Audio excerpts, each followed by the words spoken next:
Some commercials that pop up. You know how it goes. But yeah, I've mostly just been like putting maps out on the table for the visual portion.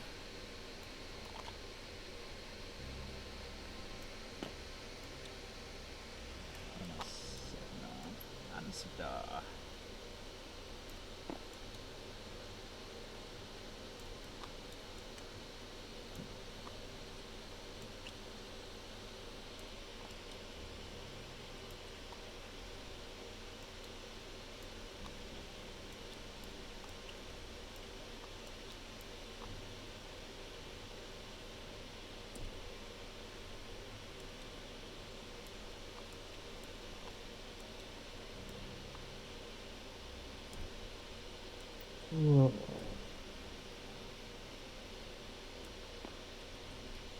Alright.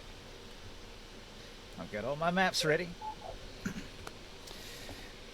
Well, out there in Twitch land, we're about to begin our D&D session. We're still missing one player, but he'll roll in shortly. Alright, so where we last left off in D&D, you had returned from the Shadow Realm. You had defeated Shiala, the Night Runner elf, and you've run the Night Runners out of town. So the Elven Marketplace is a ghost town, and various other gangs are sort of starting to move in on their territory. There's a noticeable reduction in the Elven population in town. They probably dropped from 15% down to like 10 or 8. Many have returned to the deserts and their nomadic ways and are traveling around outside Rom. You've been dealing with some of the infighting between the two surviving factions. Nawab Marham, the demagogue, the populist. He is riling up the people. A populist mob of angry followers, and their anger is often directed towards Erden Moore of the arena. Nawab Erden Moore, he's enacted martial law and he's put his troops out on the street to try to maintain order because he's been under attack. His well has been poisoned. His people have been attacked in the streets. His supply lines have come under attack from thieves.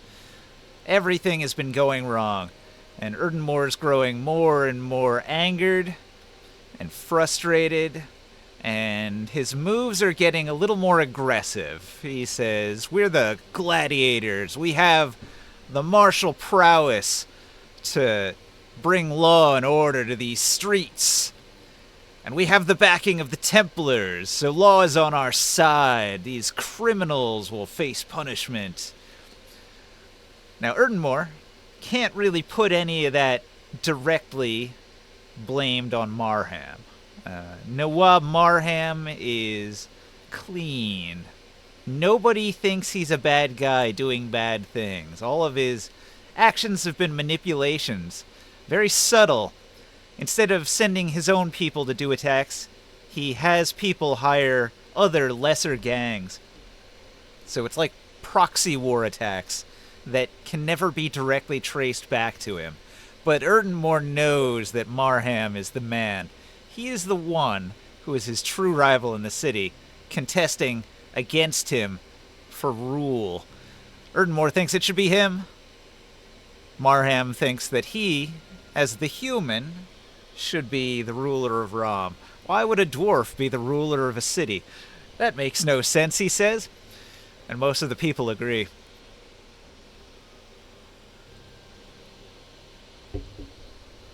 Where are we at? Like, are we at the Senate already?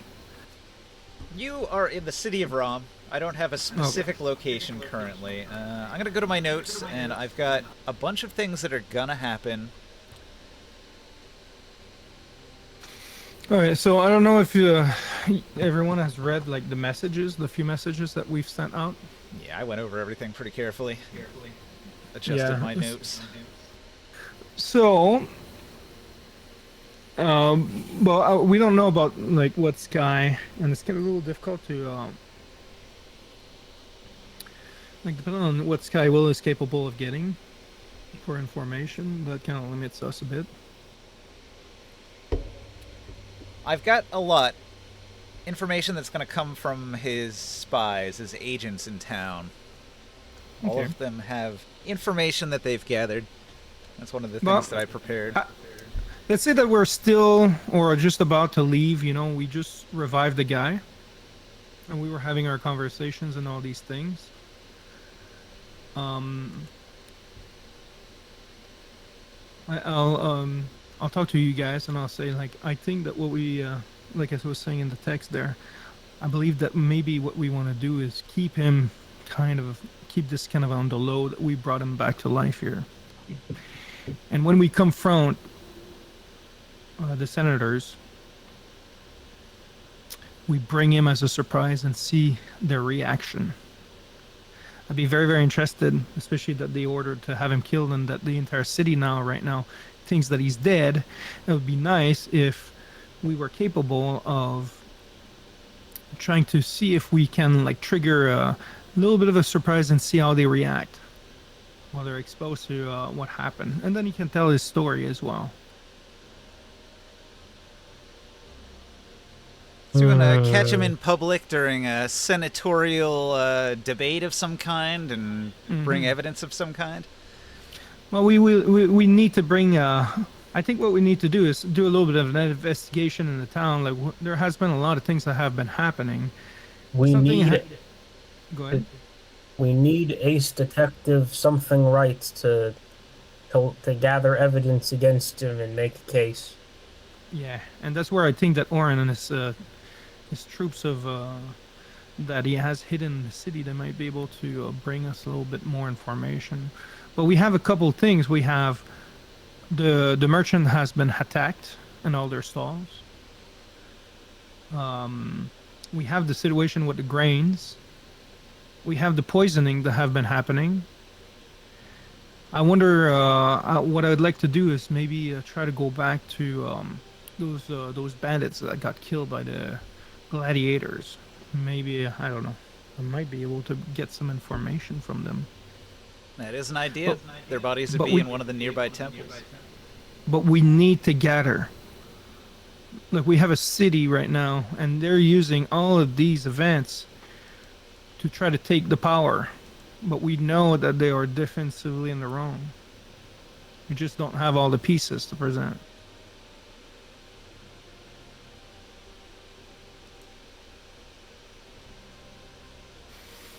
So I think what I'll do, I will head towards the temple and I will go and question these bodies All right. and see if I can get something. And I don't know about you guys, but maybe go on your side and try to get a little bit more from the merchants. And maybe talk to the gladiators and see how that well might have got poisoned. Something is missing. We just need to collect a little bit more.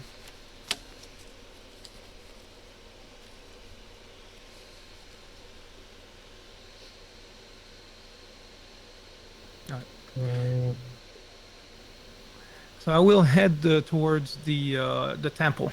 All right. You find a temple. In the temple, they tend to the bodies of the recently dead before they're sent off to the crematorium. They see if they have next of kin, handle any of their possessions and whatnot. So the bodies are still held for a certain period of time. You arrive in the temple, and the priests, they're going to stop you, and they're going to ask what your business is here in the temple. To give respect to the lost here. But I would like to also get a little bit of some insight on how they died and how they got themselves in the position they found themselves into. Ah, I see. Yeah. They started attacking the gladiators. Why would they do such a thing? I would like There's a civil I'd war like to- going on. There have been many fights in the streets. Yeah, Almost but every when day. would you want to bring? Maybe try to help bring justice. There's a reason why they would go there, and like they have bandits to take a decision on their own to go and attack the gladiator. I don't think that that's a smart idea. Yeah. They must have got paid or something. Well, very well. I will allow you to look upon the bodies. Perhaps you can identify some of the ones that have no names yet. Oh, there are. Well, they were bandits. None have come to claim them yet. No next of kin. What about the families? What are they saying? Now, we haven't encountered any yet. Maybe they're unaware that their relatives have died. Was there anything funny that? Do you know these? Any of them by any chance? Have you seen them? No. None of the priests here have seen any of these men before. No. But it's a large city with a huge population. Do they seem from the city or maybe from the outside of the city? Hard by to their tell. clothing. Hard to tell. Only an accent would give it away if they were not from Rom. Okay. Did you find any tattoos or anything on them? Yes. Many of them had psychic tattoos. But Pretty nothing, common. nothing group related, huh? Nothing that identifies them, no. And how is the temple going since your powers have been decaying? The temple is tending to the sick and the needy in the city, so our work has been endless for these many months during the Civil War. Mm-hmm. Oh, well, I hope you appreciate a little bit of the help that we brought you. Oh yes, I have heard of your exploits in town. The plague seems to be receding and reducing in severity. Many of those who were terribly ill are becoming less ill and recovering, so it seems as if the worst of it is past. And we have you to thank for that.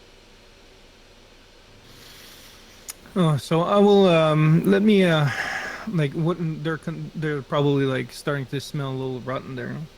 Yeah, we put some flowers in the room to compensate, but yes, you may want to cover your nose and mouth when you go in the room. Yeah, I'll approach some of the bodies. Okay, so you find a dark, cold, underground room where bodies are kept on slabs, tended to by priests occasionally. And then from here they would be moved to the crematorium to be burned at some point. I sent a mental message to Long and Taro. I'm in front of the corpse right now. So you're gonna have everybody gather at the temple? Oh well, did they come with us? Yeah, probably better that way. That way people can hear it and comment in real time. And we'll assume that Skywill is here too. So we're gonna have limited amount of time and questions that we can ask. Like, what do you think we should be asking them precisely?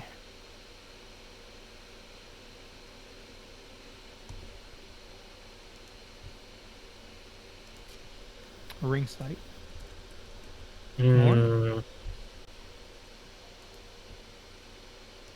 Thinking about this. So,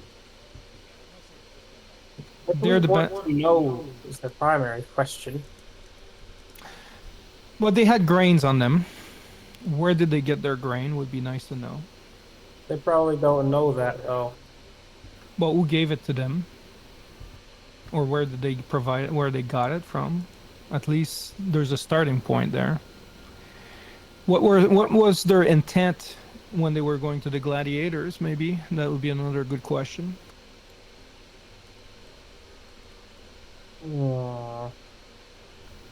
We could see if they were trying to hide the grain at the gladiator. Maybe that was something that they were trying to accomplish to maybe turn the table on them. What were these bandits for? They were attacking the gladiators? Yeah, they. You know, when we went back and told the news to the gladiator that we eliminate the the Shadow Queen. As soon as we stepped out, there were some ruffles, and these guys they were caught and killed by the gladiators, but they found grain on them. So we're trying to figure out maybe I think we're trying to figure out what they were doing there and why they were there. Maybe where the grain came from, or if someone gave them to them. Hey, Will. Yeah. Hey. All right. Hey. Hello. Is there one of them that look a little bit more like a leader than the other ones? Roll an insight. Oh, I gotta open everything. I forgot to open my sheet. That's fine. So, Will, everybody has gone to a nearby temple where the bodies of the bandits who attacked the arena were moved before they go to the crematorium to be burned. So, Okay. a little bit of an investigation is being done. Yeah, we're just getting together and asking ourselves like the right questions, like the line of questions that we're going to be asking them. I have a minimum of 15 insight, Ninja. Yeah, roll it. Okay. What's the difficulty? No, we just need to get a number. I need to know how insightful you are.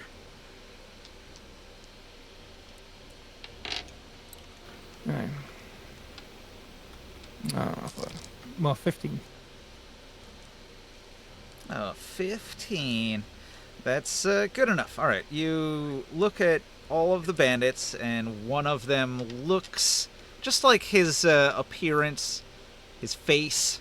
Something about him looks like authority. Maybe the other ones are younger and greener or more unkempt. This one's clean shaven. We probably should start with him, no? Okay. You gonna cast your 3rd level Speak with Dead spell? Yes. All right. You get 5 questions.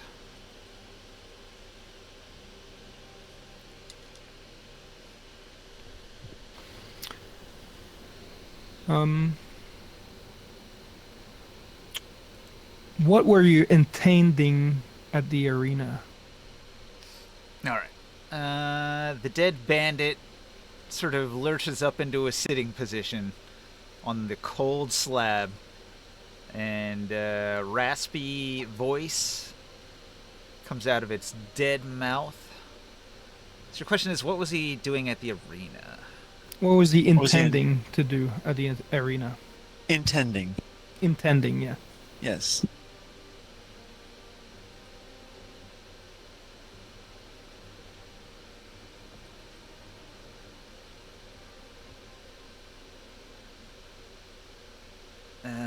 He says, guilds moving on the arena supply lines. Food we take for the slums, so they knew who to trust. Sorry, what did he just say? He says, guilds moving on the arena supply lines. Food we take for the slums, so they know who to trust. Is the guild just like the bandit group? Yeah. So what exactly does that mean, huh? Marham's Thieves Guild was moving in to try to disrupt Erdenmore's supply lines as like a hostile business takeover almost.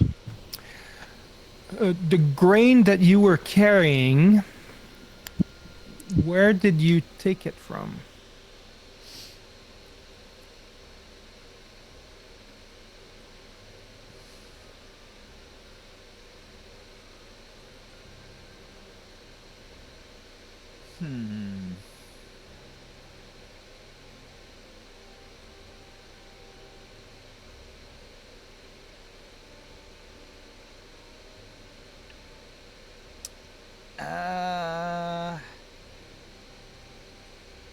Lies! Everything was lies, he said. That's his response. What? He doesn't always have to give a true answer or a useful one. But he thinks it was lies. Right? Most likely. I mean, it's true for him, right? The answers he gives have to be true for him. No, Not necessarily. He can lie to you, especially if he What? was an How? enemy. This is often truthful answer. Oh, I don't look at the spell description. Oh, The corpse is under no compulsion to offer a truthful answer. If you are hostile to it or it recognizes you as an enemy, it may lie. oh, well, that doesn't help things. I thought that was a whole solution. Hmm. Just kill him and then interrogate him for instant truth. I'm going to cast a Zone of Truth. Mm-hmm. Does that work? I have no idea. Because now he isn't under compulsion. Maybe. Where did you get the grain from? From the granary. The granary of Ram. In a heist. So they did the heist, and then they. Okay, that was a third question or second question. Third. What were you planning to do with the grain? Now, he already answered that question. You might want to use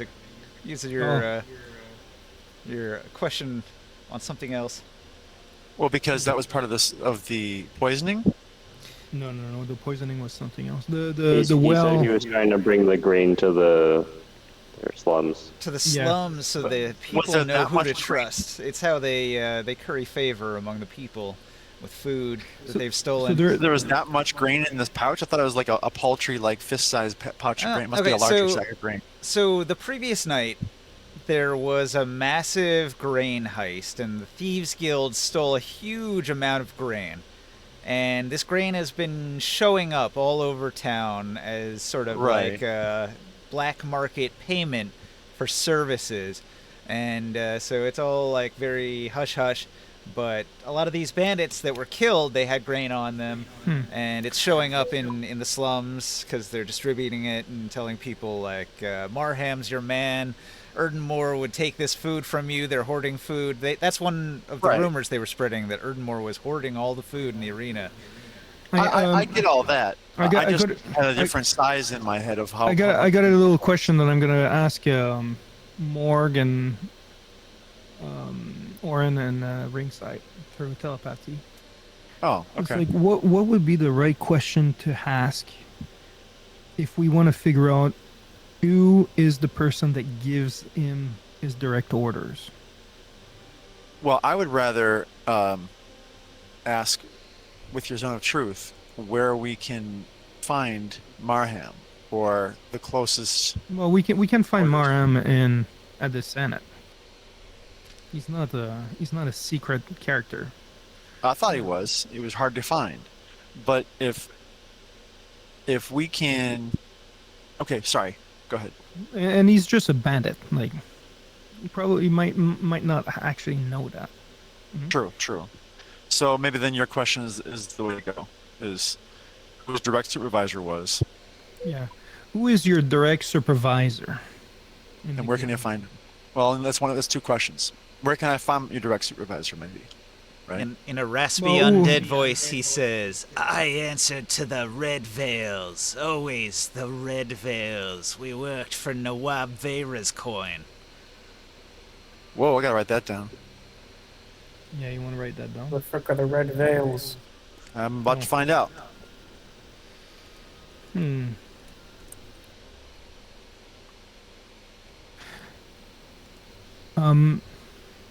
Was it the Red Veils that poisoned the well at the arena?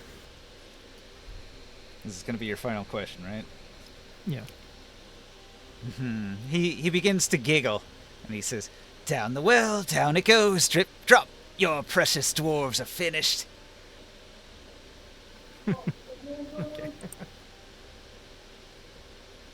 Well, darn it. Well, have fun in the gray now. Having given his final answer, the corpse collapses back down onto the cold slab as if it had never been alive. So we've got a fair amount of interesting information from that undead, that Something about the red criminal. veils. Well, we need to figure out. Well, we have this name of the leader.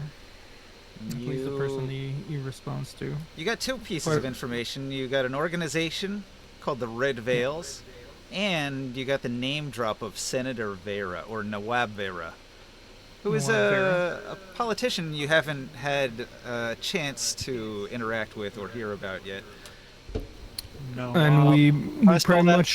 pretty much know that they are they're the group also that poisoned the well.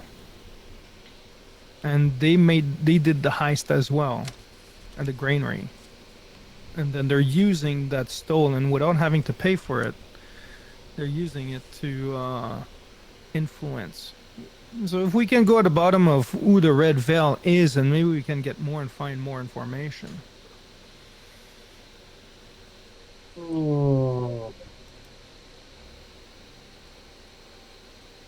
Would you be interested in trying to find that person in the dreams and see what goes on in the mind of that person?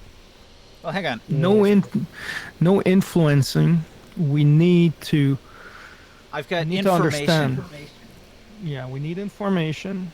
So Orin's spies have come with information. Yeah. And I grab Ringside by the shoulders, and I get head to head with him.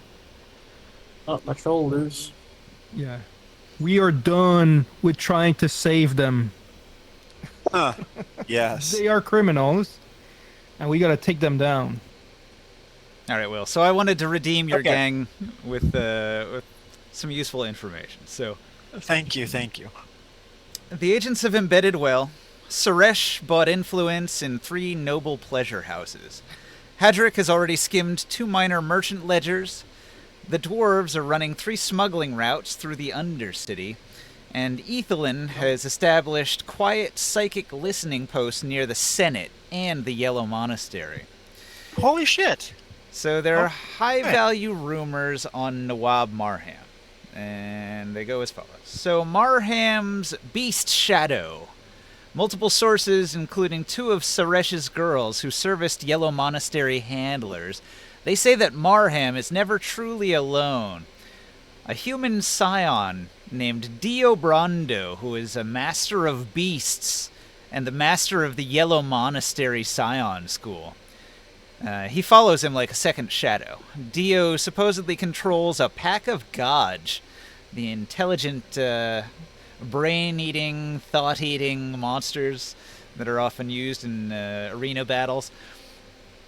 Apparently they act as both spies and bodyguards for him, which makes him fairly formidable and very good at catching people that might be trying to get at his master Marham. So that's Marham's #1 bodyguard that you'd have to get past if you were going to try any shenanigans, and he is very powerful. Like his psionics are next level, and so nobody's been able to get that close. People who speak against Marham in private sometimes wake up screaming or simply vanish, their minds hollowed out. So that's wow. That's happened a couple times. One dwarf, Balaji, swears he saw a Godj burrow out of a sewer grate near the Senate after a rival senator's aide went mad in public. The People's Coin versus Senate Gold. Marham is flooding the slums with cheap grain and water bought with the Thieves Guild profits. The poor love him for it. Tessalin overheard arena gladiators tied to Nawab Erdenmore saying they heard that Marham paid the Yellow Monastery a fortune, not just for scions, but for 4 mechalots as well. Enough to pull an Argosy, one of those huge merchant wagons. So, strange rumor. What do they need 4 mechalots for? Are they planning a trip? Ethelyn, the Quiet, confirmed strong telepathic defenses around the Nawab's compound, and an inability to sense Nawab Marham directly. So he's got some mind blank being cast on him by Dio, which renders him immune to most psionics and divinations, and so you can't really snoop on him or track his movements. Well, that Does that sounds a bit stop the dream bollocks. writing? Pulling him into the dream is an artifact level ability which bypasses his mind blank. No. Okay. So that did work, but other than that, you can't really get a beat on him. Okay. I got about maybe half those rumors or history written down here. I'll make it easy on you. I'll just copy paste it. That is really helpful, though. Thank you. Okay. There's more. There's more too. So this is the first Okay. part. Okay, so Suresh reports that Nawab Vera, who you've just learned about a little bit, is quietly hiring up Mansabdar mercenaries from House McKay. And as you know, we've been keeping close tabs on the merchant houses. That was your instruction, right? Yeah. So she's been doing a lot of business with House McKay, especially with the big boss man, Truvo of House McKay. He's not actually the leader of House McKay, but the old man that runs House McKay is getting on in years. Truvo is the real power behind the throne, and she's dealing with him frequently and hiring quite a lot of troops. And they're making moves on the territory that was formerly held by the Night Runner elves. So we're talking the Elven Market and big patches of the Merchant District, which House McKay already had total control over. So Senator Vera is now moving into where the elves were formerly operating, and she seems to be working with the Merchant House McKay. So is that happening before Shiala even was taken down, or No, that's just happened. Just since just then, happening now? Okay. in the past day or two. Right. Okay. It seems like she's spreading whispers that Marham's generosity is funded by selling Ramite slaves to the sorcerer kings of Draj and Urik. True or not, it's gaining traction in the merchant districts. Whoa. They've been working quite hard, your friends. Okay. Yeah. This is impressive. A little bit about Truvo McKay. He's in charge of most of the day-to-day business of House McKay. He's quite the competent fighter, but he's an even better trader. A handsome man with dark wavy hair and a hawkish face. Dark piercing eyes. He's always in the company of a different attractive woman, so he's a bit of a fop or a playboy. That's his reputation. Okay, so that's everything that they gathered. Hopefully... That's quite a... Yeah, that's fantastic. Hopefully that redeems them a little bit. Yes. They redeemed themselves. I was pissed, but yes. I had more time to plan. Yeah. Okay, so that gives a lot of leads for us to work on. So it sounds like maybe one of the first things for Orin to do is to run up on Nawab Vera. Not only invisibly, but oh wait, shoot. Sorry, go ahead.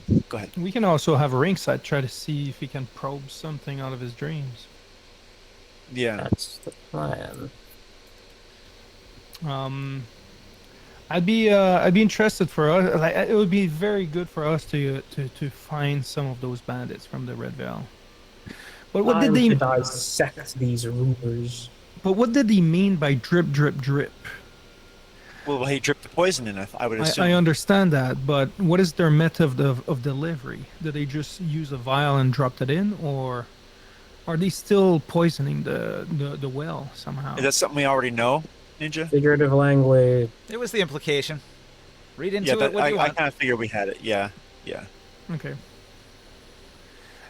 And should we ask our friends the Gladiator what they know about the Red Veil?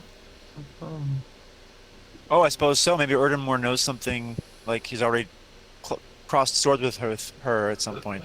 Yeah, maybe Well, he can Vera- point us some direction. I'm assuming is a woman, but That's maybe a last name. Okay, well, we have a few things to work with. Yeah. But like I was saying, while you were gone, like while you were getting here, Sky, Yeah. um, I don't know. What I said is like what we need to do is collect more tangible proof that we can bring to the Senate and expose them with.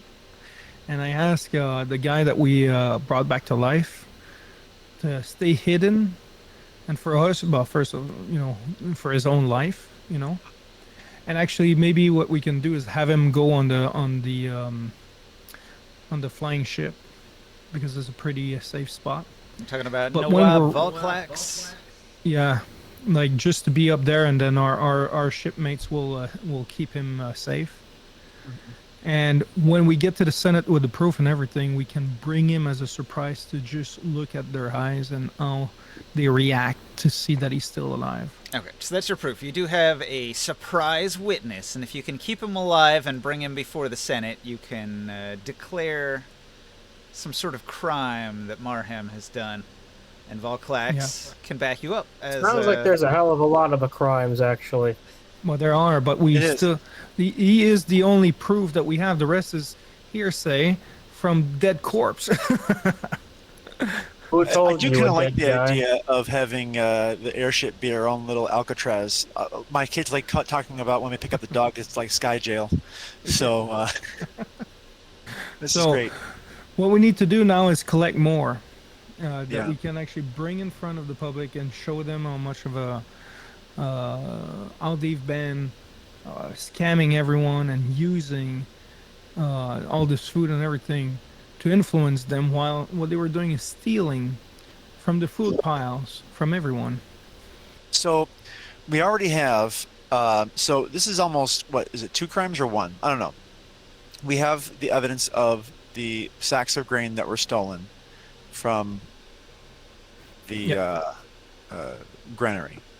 We have the evidence of the raised, and also, anytime we want to go ahead and speak with dead, we can go ahead and use that one about how they poisoned Erdemore as well. That's another one. So that's 2 separate crimes. Yeah, but they're probably gonna pitch the poisoning of the well and compare it to something that the gladiators have done. You know what I mean? Like they are in a civil war.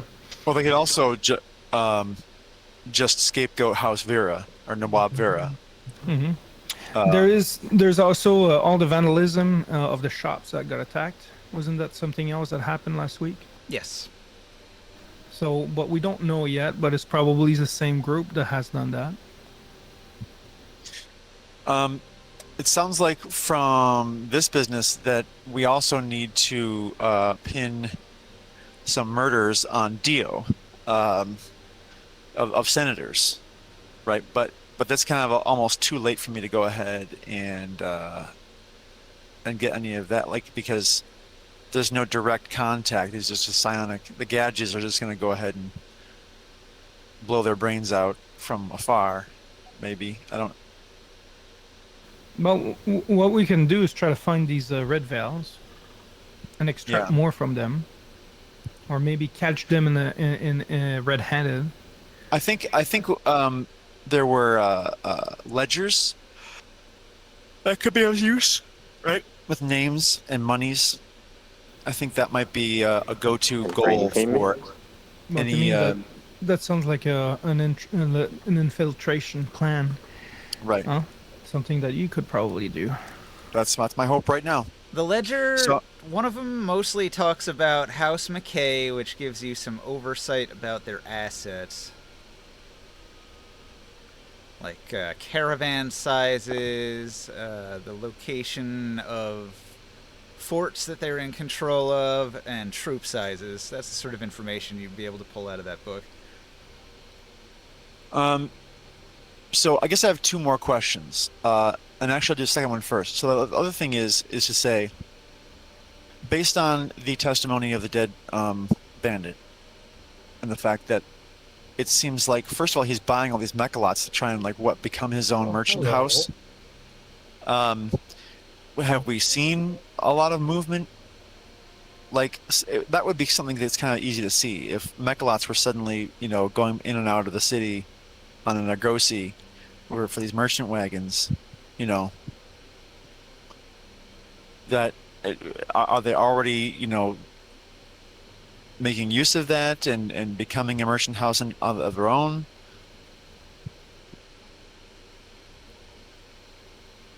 Or is Vera still kind of like still in the shadows type thing? Because if they pay for these mechalots, ostensibly they have to feed them, do all this care and take. They wouldn't want them to just sit around and not make money. Mm-hmm. So he said that he's trying to go ahead and move in on on the supply line. The dead bandit did. So I'm saying, like, this. What I'm predicting is that means that there's a new merchant house in town, and if there's a new merchant house, that there's a trail to follow of gold, of people and things changing hands. And if there's that, then I can find that when I go and infiltrate this place. Because that's the next thing is I want to go invisible and infiltrate first Nawab Vera's house and look for the red veils. And I don't need to eat or drink, so I can stay in there for a long time. And I don't show up on divinations, so hopefully this. All right. From the DM perspective, I'm trying to think how we could do this. So do you want to do a downtime activity where you do some sort of like spying on, like you could maybe like spy on the main entrances to Rom to see if new merchant caravan is forming up there or moving. So that I was to a nearby hoping. I mean, that town? would be obvious enough. I don't need to have me do that. I mean, that would be obvious enough that any of my dozen or so contacts could tell me about. You Like, could have your agents watch the doors, yeah, watch the gates. right. My they can't infiltrate, a secure compound like Marham's or Vera's. That's my job. So that's what I'm trying to do: is go in when the door opens, float in, or go through a window or whatever it is, but go invisibly and lie low and find Vera and then become her shadow. I'm assuming it's a her, the way it sounds. Until I find more information. Yeah, it's a woman. And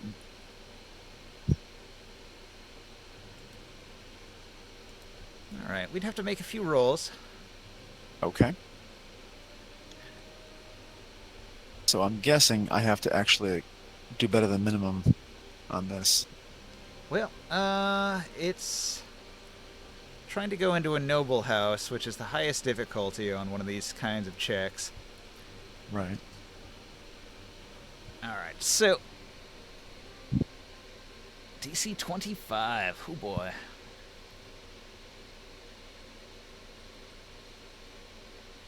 Oh, it says it takes a week to pull this off. Yikes. You guys want 29. You guys ready to do a week of downtime? Yeah, if that's what we need to do to gather the information, I don't think we can do that in one day. Well, time. I feel a bit pressed for time just because of the plot. Well, we have a maximum of a certain amount of time. We just have to determine that, huh? If that's the case, There's do not I actually a need to- time crunch. Don't feel like there is. It's very well, open-ended. okay, but yeah, but I do feel like. Well, then I'll actually shut up because I was gonna say like, I want to catch Vera as well, but I kind of want to go straight for the jugular if we only have a little bit of time. And I was going to go to Marham's compound and infiltrate that. If each infiltration takes a week, but otherwise I'm fine. So that's all I wanted to get off my chest. I want to find some of those red. Veils. Yeah. I think I'd like to be able to. Well, at this point, I feel like our face is a little too known. Well, they're guilty too. They're just part of the conspiracy. No, I know, but what I'm saying is that our face is a little known, maybe in the city, so it's a little hard to be discreet. Oh, sure. Um, there's always like disguise self that we can do and things like that, you know. But I That would like helps. us to catch them in the act. I don't know, ringside. Maybe I'm wondering if you're capable of getting in the head of some of them and try to see if they are planning something. We could go in and intervene while they're doing it. Would you be able to scan the head of people and see if they're planning for some plots in the city?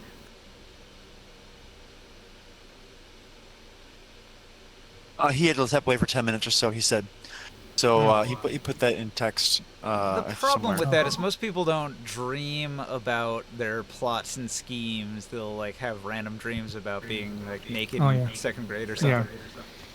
something. So then, like well, let's go to the dwarfs and see maybe they have a clue and direction for us to head towards.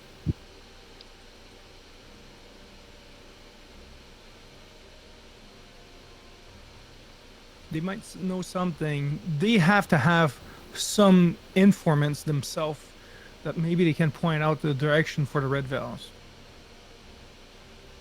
And you said haven't you said that we actually seen in the sewers the symbols on the walls that you're saying that you're able to read a little bit. The what do you call that? The Thieves can't. thief Thieves camp. can't. Yeah. Yeah. Okay, I like this idea. You know, that could potentially bring us to their camp.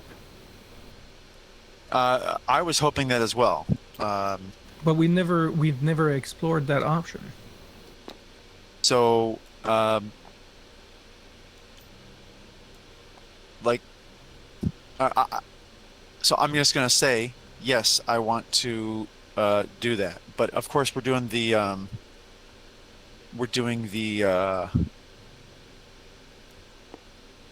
red veils right now. Is that there's a difference between the guild and the red veils, I guess, or is it the same? You don't know. You don't know anything about any Red Veils. You've never heard of them before. This is a new organization that's on your radar. Well, let's go to the dwarfs. I'm gonna go to Nawab and talk to him. Erden Moor. He's going to Erden Moor. Hernan Moore, yeah, sorry.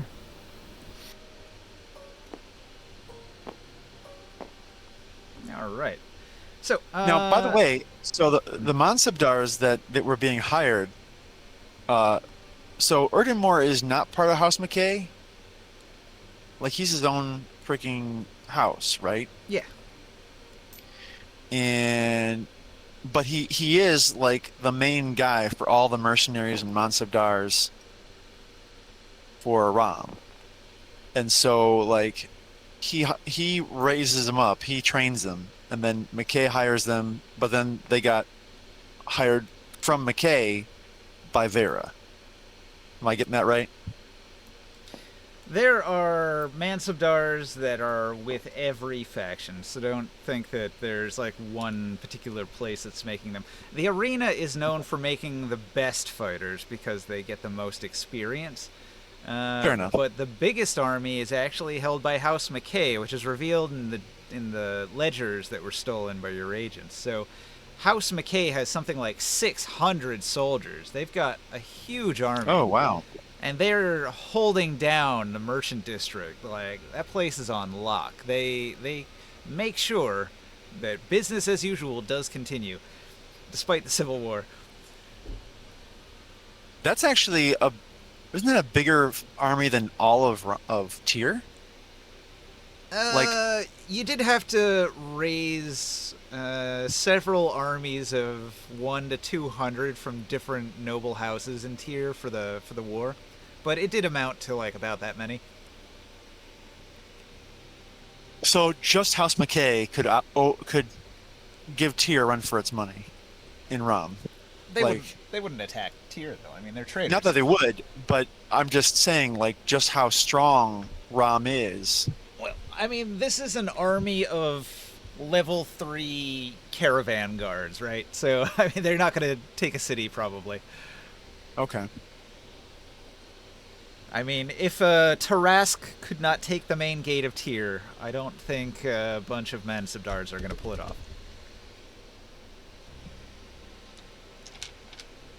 Well, they didn't have us. Okay, anyway. So, when... is it my turn yet for the whole infiltration piece, or what are we doing? Well, let's go. Let's spin it out a little bit. You're going to McKay, sorry. Go ahead. So, Oren is going to do a 1-week infiltration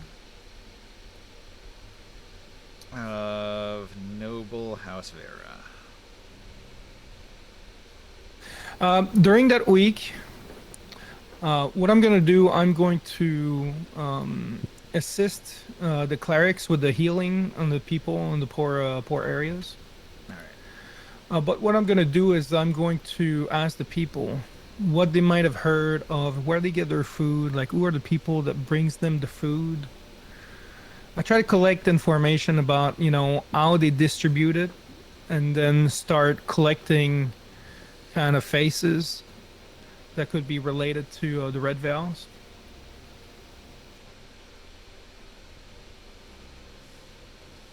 And then we're going to need something that Mork does all week. Morg, you there? Yeah. Alright, so we're trying to figure out what a downtime activity could occupy your character for a week here. What do you think you'd be doing for the next week? Do you want to participate in some of the carousing and investigating, or do you want to do something more druid-like? I'm curious what the that one the Silt Runner was it the Silt Runner or the elf druid that was with me, like what they're planning on doing with their clan of elves now that the shadow leader is dead. Okay. She is really enamored with you, so she didn't leave with her tribe. She stays here in town. She stays near the palace. She's still trying to fix the bad soil quality in the palace gardens because they haven't been tended to properly recently. That was her whole deal. She was complaining about the farming methods and the soil quality. Although, Has she found anything that would help with it, or is she still stuck on how to fix it? staying here and working on it, that seems to be the main thing she can do. So that's her new mission, is to make sure that that Rom is going to grow fertile, and that these scrabbling peasants don't eat up all the plants in the royal gardens, because they're quite nice, and if the starving people got in, they'd trample and destroy everything.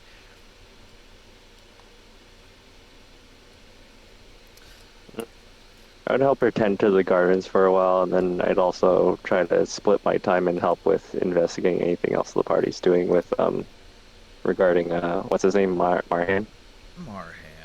All right, I'm gonna call that a carousing check, and then. Okay. Do I need to roll charisma or something? Well, don't do it just yet. Hang on. I'm just Okay. taking notes of what each person is gonna do. Taro? I don't think he's back yet. He's not back yet. All right, so I have to ask him. Well, all right, so let's go down the list. So, But, can we talk to Erden Moore first before we get into before this? we do the week of downtime. So you go to the arena. So you travel from the city center of Rom, or maybe from the ascetic row, from the temple where you were speaking with the dead. You go to the gate, and you leave the city, and you head out over the rocky terrain until you get out to the arena off in the northwest corner. And that puts you on this map. And I have generated a really cool image of the arena, which I've put here. Put it up on screen so you can see it. So the geography of the Arena of Rom is just really interesting. Right now there's a lot of merchants that have set up around the arena. The arena itself has these really tall seats that go way up into the sky with skyboxes, and there's rows and rows of seats, and it overlooks a sort of eye-shaped arena where the gladiators can battle one-on-one. And there's chambers underneath the stands where the gladiators come out from. And then there's this huge chasm that runs out in front of the arena. And there's a narrow bridge that goes across that chasm to where the noble overlook looks down on the arena. So whenever there would be a gladiatorial battle, the Nawabs, they wouldn't want to sit amongst the regular people, or the sorcerer queen Abalak Ra, she would not sit amongst the rabble. She would sit in a private room on the noble side of the chasm, where she would be surrounded by her fawning nobility and her loyal Templars, and from here they could enjoy watching the arena battles as they played out.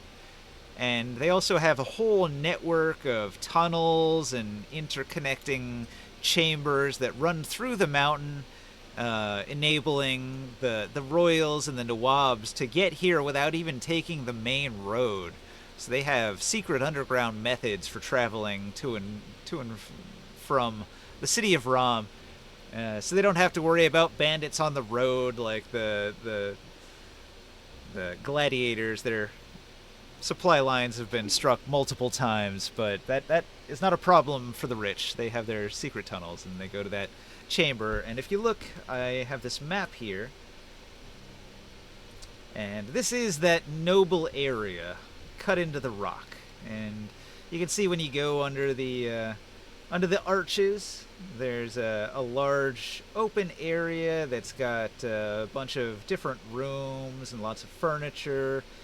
There's bathing pools, there's servant quarters, there's a lot going on here. So you have to go into the back area in order to find where Erdenmore and some of his people are having a meeting in the back.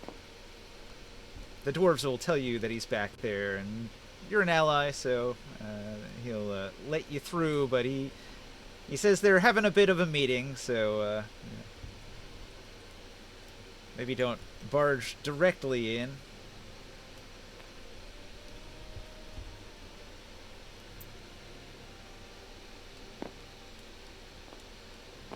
Alright, so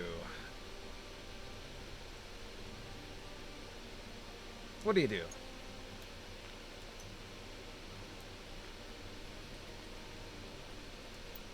The dwarves greet you. 2 guards stand at the door. Okay, sorry.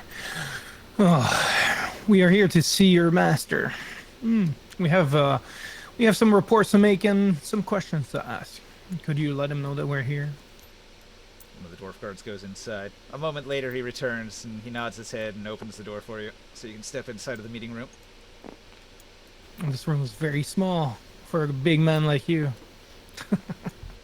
Erdenmore's dwarf, perfectly sized for a dwarf, he says. It's very crowded in here.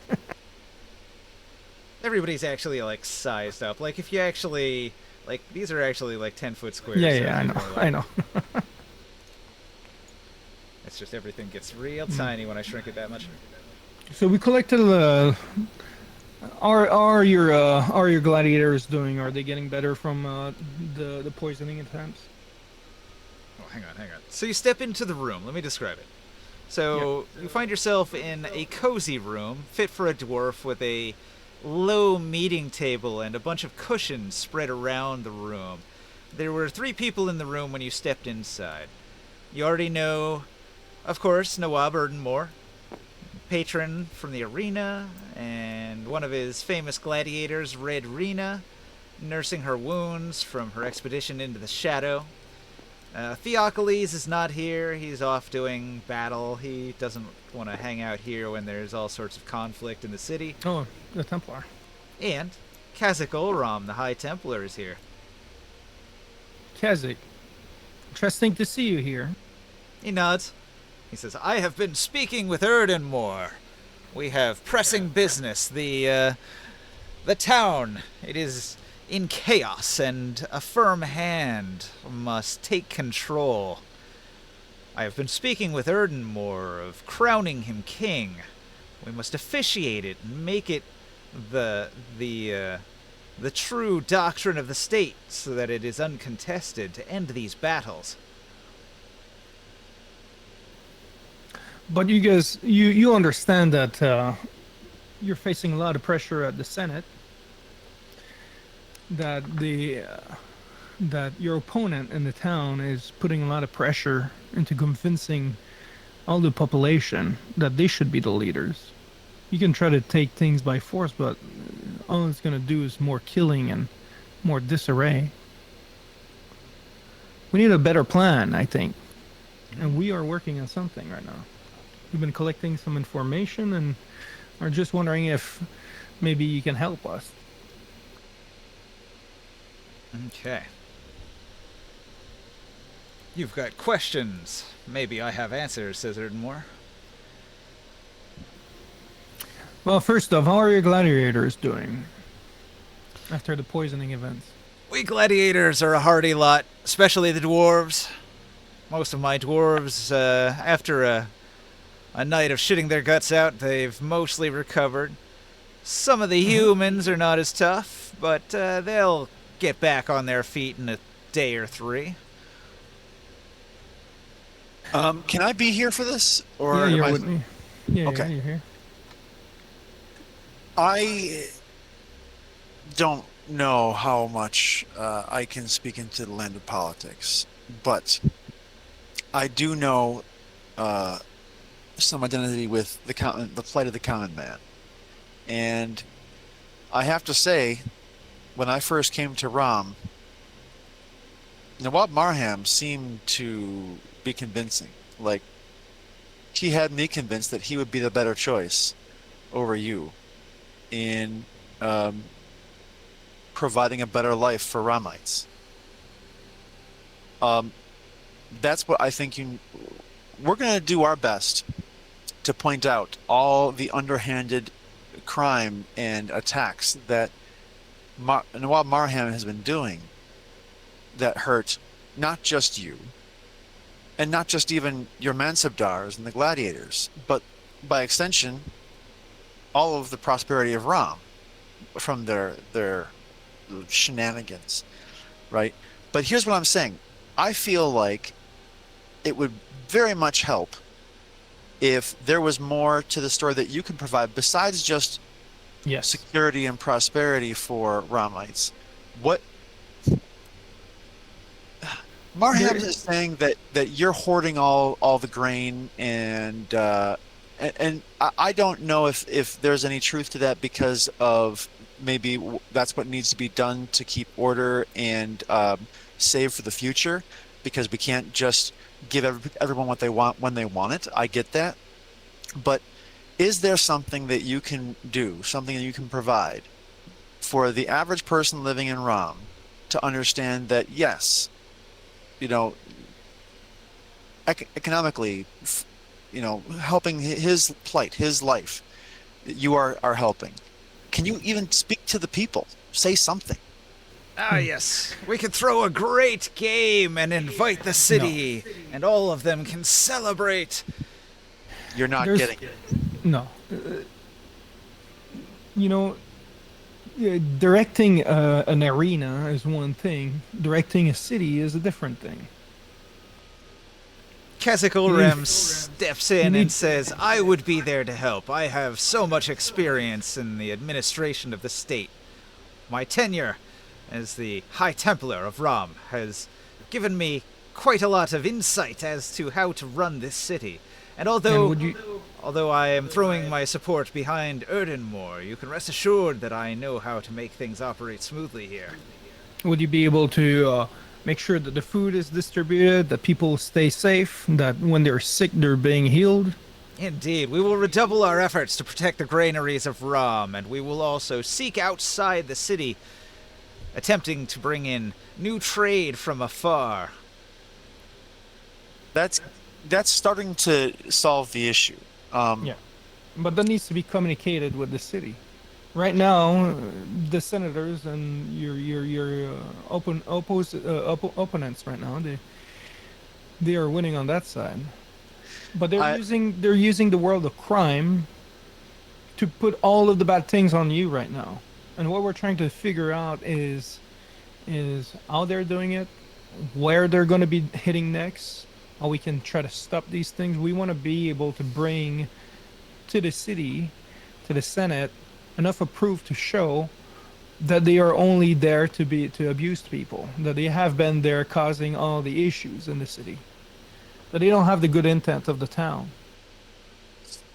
So, yes, part of that is showing that without them doing these attacks that are hurting and costing not just lives, but the money, which I know some people care about more than their lives, hurting their pocketbook because of the actions of Marham. But that once we have it taken care of, once Marham stops his assault on Ramite prosperity, that there is a better life for Ram on the horizon. And that's something that you, not just your advisors, you need to be able to speak to the people, because we aren't in the business of creating more chaos and wasting our time. We are convinced and throwing our support behind you, Noel Burnhamore, but if we're going to do this, you need to be able to give the people more than just great games and great security and hope that prosperity is going to follow from just that. There's got to be you willing to make some changes and tell the people what those changes are going to mean for them. He nods solemnly. I don't know what I can do about these rumors, these liars that are spreading these awful rumors about us. We barely have anything to eat. We're eating our own arena animals. The beasts that we slay in the arena, that becomes our dinner. Stew in the stew pot. They say we're hoarding food. Ha! Do you have agents in the city that have been collecting information? I've put my troops on every street corner. Have you heard of the Red Veil? Let's see. Has he heard of the Red Veil? Well, also, or just has he dealt with Nawab Vera, really? Oh yeah, and what can you tell us about that person? Nawab Vera is a very shrewd woman. She is always looking for a way to profit, and she seems to be working closely with the merchant house McKay recently. And what of the Red Veil? Have you heard of them?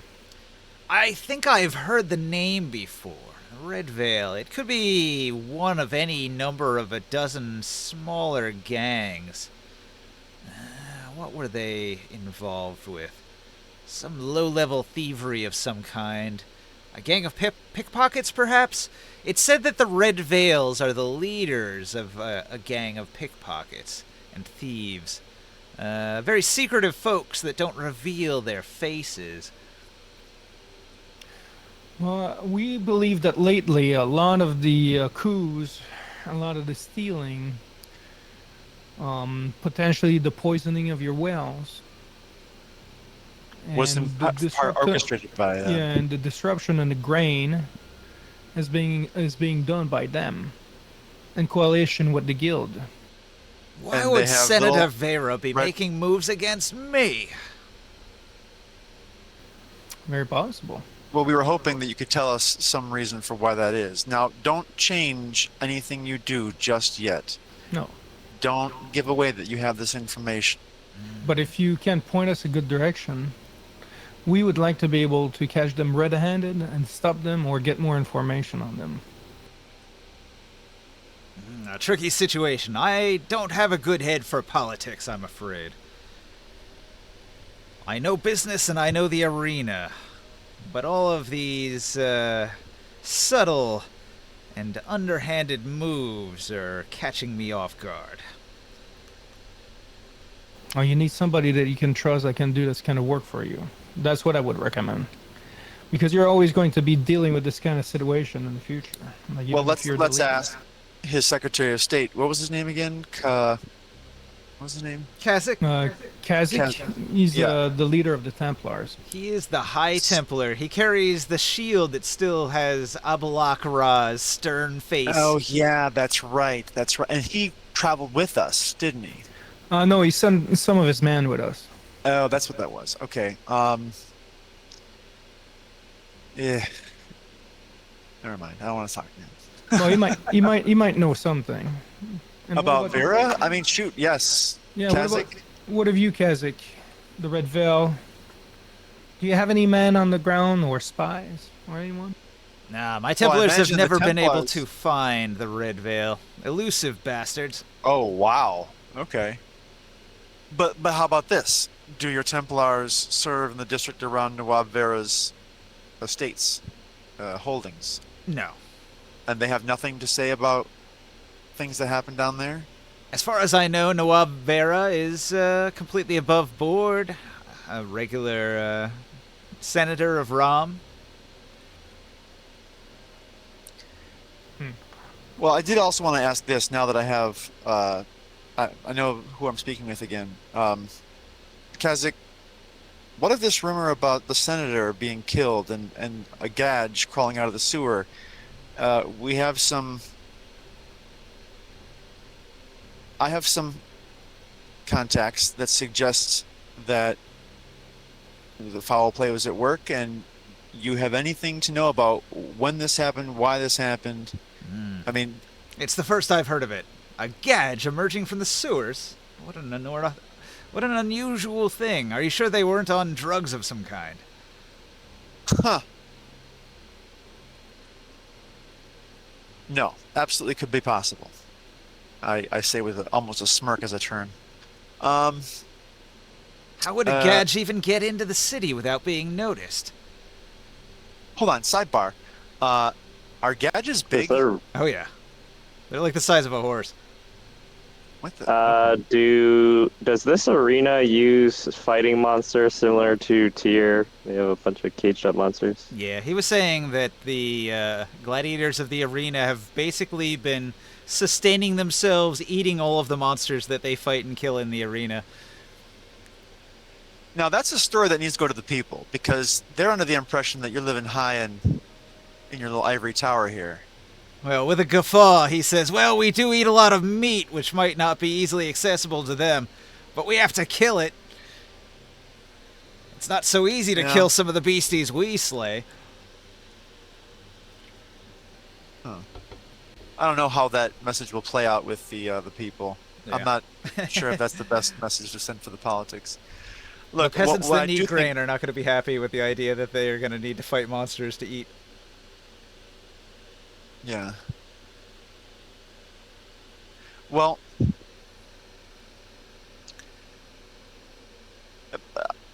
okay. I'm not quite sure what else I want to ask here. Okay, But well, at least I think that we have accomplished that he's going to go ahead and show up to this Senate hearing where we try to pin everything on Marham and Vera and elevate Erdemore to the masses with more than just a smile and like yeah get him, and he's going to have more to offer the people than just that. So hopefully that seems to have been accomplished here. Kozak shakes his head and he says, you don't understand the politics of Ram. It's not as if there is a senatorial meeting daily. It's actually quite rare for them to gather in one place at one time without a tremendous reason. As I was saying earlier, I recommend that we coronate Erdemore as King of Ram. This would draw all of the senators to the arena in order to observe the coronation and meet Before with the new king. we take care of Marham?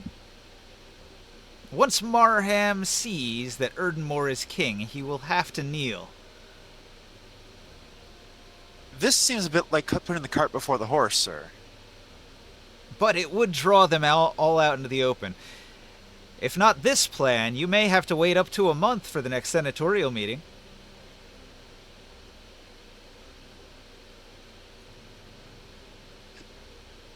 I don't know. I'm gonna have That to is- confer with my agents if that's. That makes is fine sense. by me. I think a month would give us an opportunity to do a little bit more of an investigation, and you could do a little bit more on your side on the things that you're planning on. Yeah. So Kazakh seems to be urging Erdenmore to take the crown by force immediately, but No. you're urging caution. Kazakh will. We're not just urging. We're gonna veto that. Yeah, Kazakh business right there. will defer to you. He says if you've got other plans in motion, let's see if they will work first. But Yeah. we can fall back on my idea if we need to draw them out. Meanwhile, we need your assistance. I will do my part in the streets to collect more information. I will keep on working with the sick, try to feed some of the poor, at the same time collect some information that I can from the public. Listen to the rumors and share that. But you guys should try to be a little bit of the police and try to catch some of these criminals, interrogate us and them, and give us some information as you find.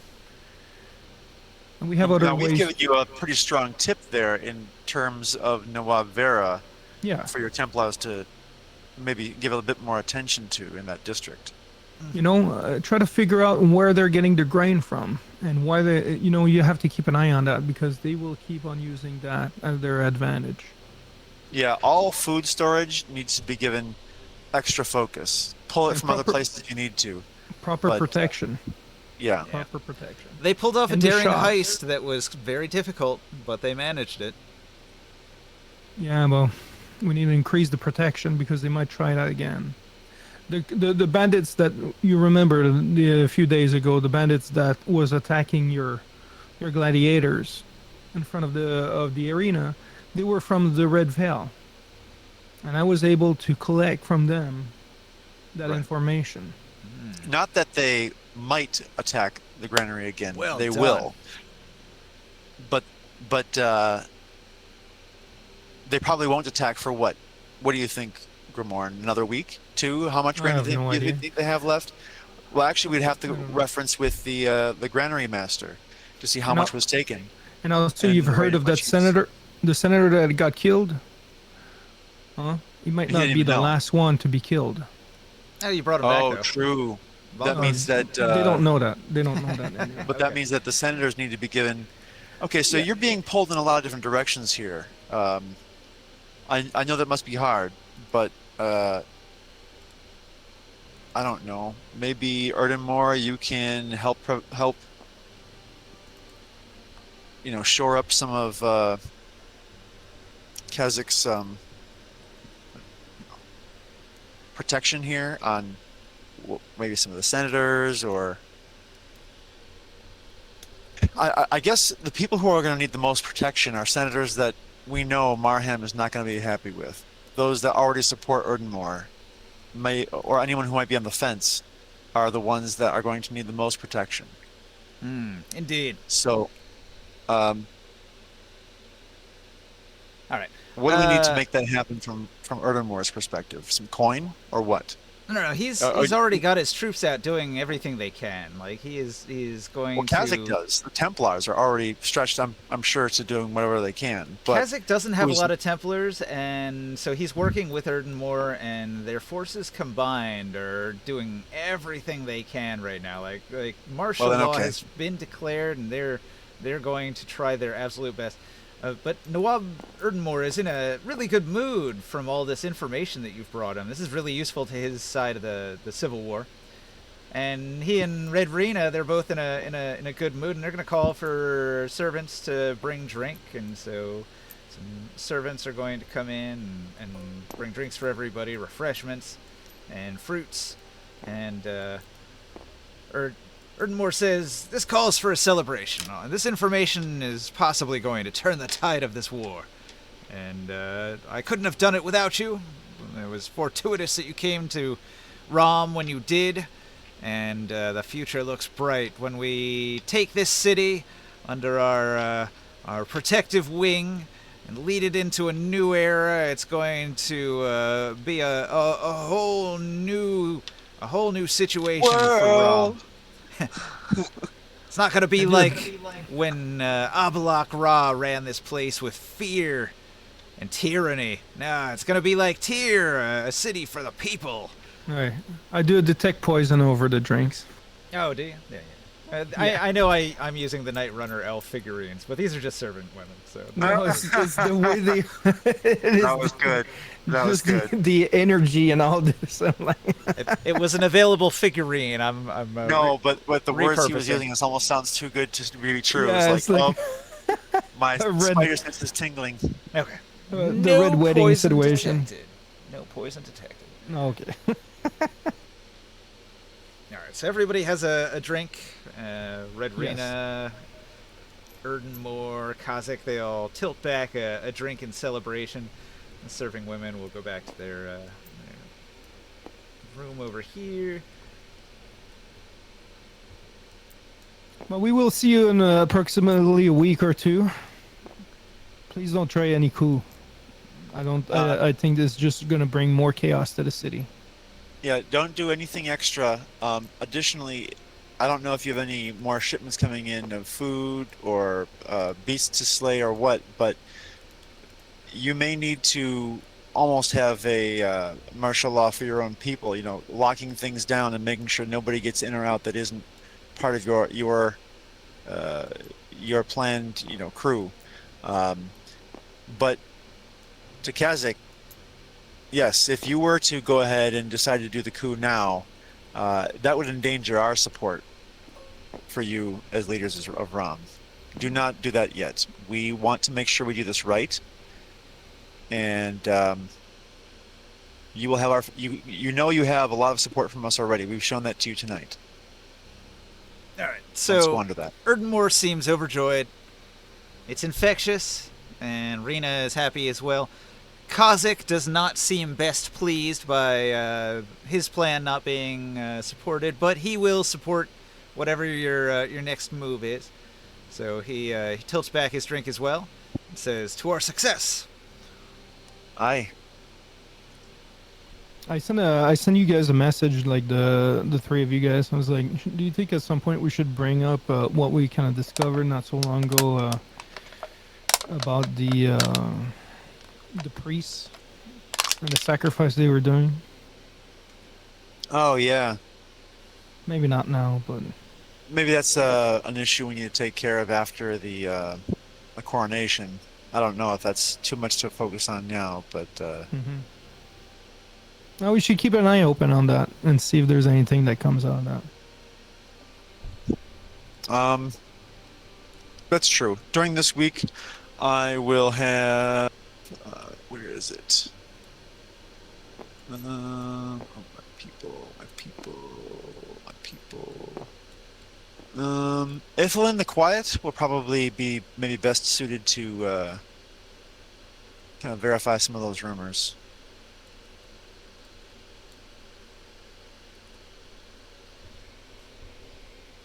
All right. Maybe, you know, to help to police the town, we should bring Taurus and his crew of soldiers. Yeah. The whole army. Yeah, bring the army of Tyr. Yeah, suddenly it's a Tyrian occupation, huh? Yeah, pretty much. Gosh. Oops. Oh, sorry, we took over. Made it Taurus easier is that like, way. I've been preparing for this. Well, to be honest, that it would be kind of nice to have them like waiting in the wings, like outside the city, Yeah. right?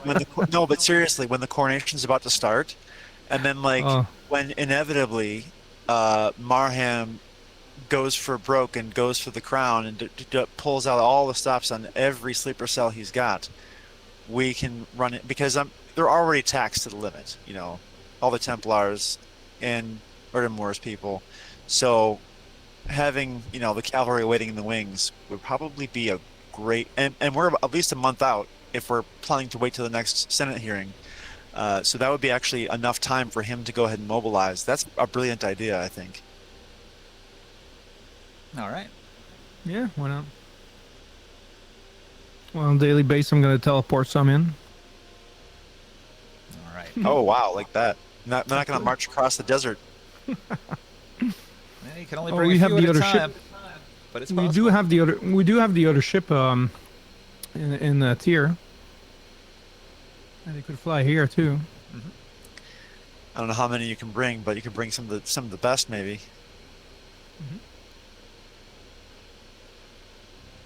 Quick, Who Windsor. knows? Trying to think of all the gladiators. Yeah, and Okay. we could and then finish all this into a gladiator fight between Tyr and Rom as a celebration. That'd be interesting. Taurus versus everybody. Taurus versus who's that guy? The Theocles. Theocles, yeah. Theocles, yeah. Yeah. Fight of the That'd be century. interesting. Uh-huh. I think Taurus would edge out a win. Yeah, Theocles probably. isn't quite as powerful. He doesn't have all the magical trinkets. Well, it's because Theocles is used to fighting smaller opponents, and he uses short swords, and even a half giant short sword. Like it only does like 2d6 damage, so it's not comparable to like the beastly giant two-handed hammers that Yeah. Taurus would use. With like 35 strength, Yeah. whatever, yeah. Stronger than God. Plus, like, that he can practically not even die anymore at this point. Too many hit points. Okay, so is it time for the House Now time? Vera infiltration? All right. Wait a second, ringside, or, are you there? Is he back? Are you back? He's still deafened and muted. We'll have to send him a text maybe here. And, Well, he's last on my list, so we can do him down the list until we get to him, and hopefully he'll be here by then. So, yeah. Orin goes on an infiltration to try to get into Noble House Vera without getting caught. So we're going to do 3 rolls, like a crime check during downtime. So this is a stealth roll, or what is it then? I'm looking it up. Okay. Crime. All right, here it is.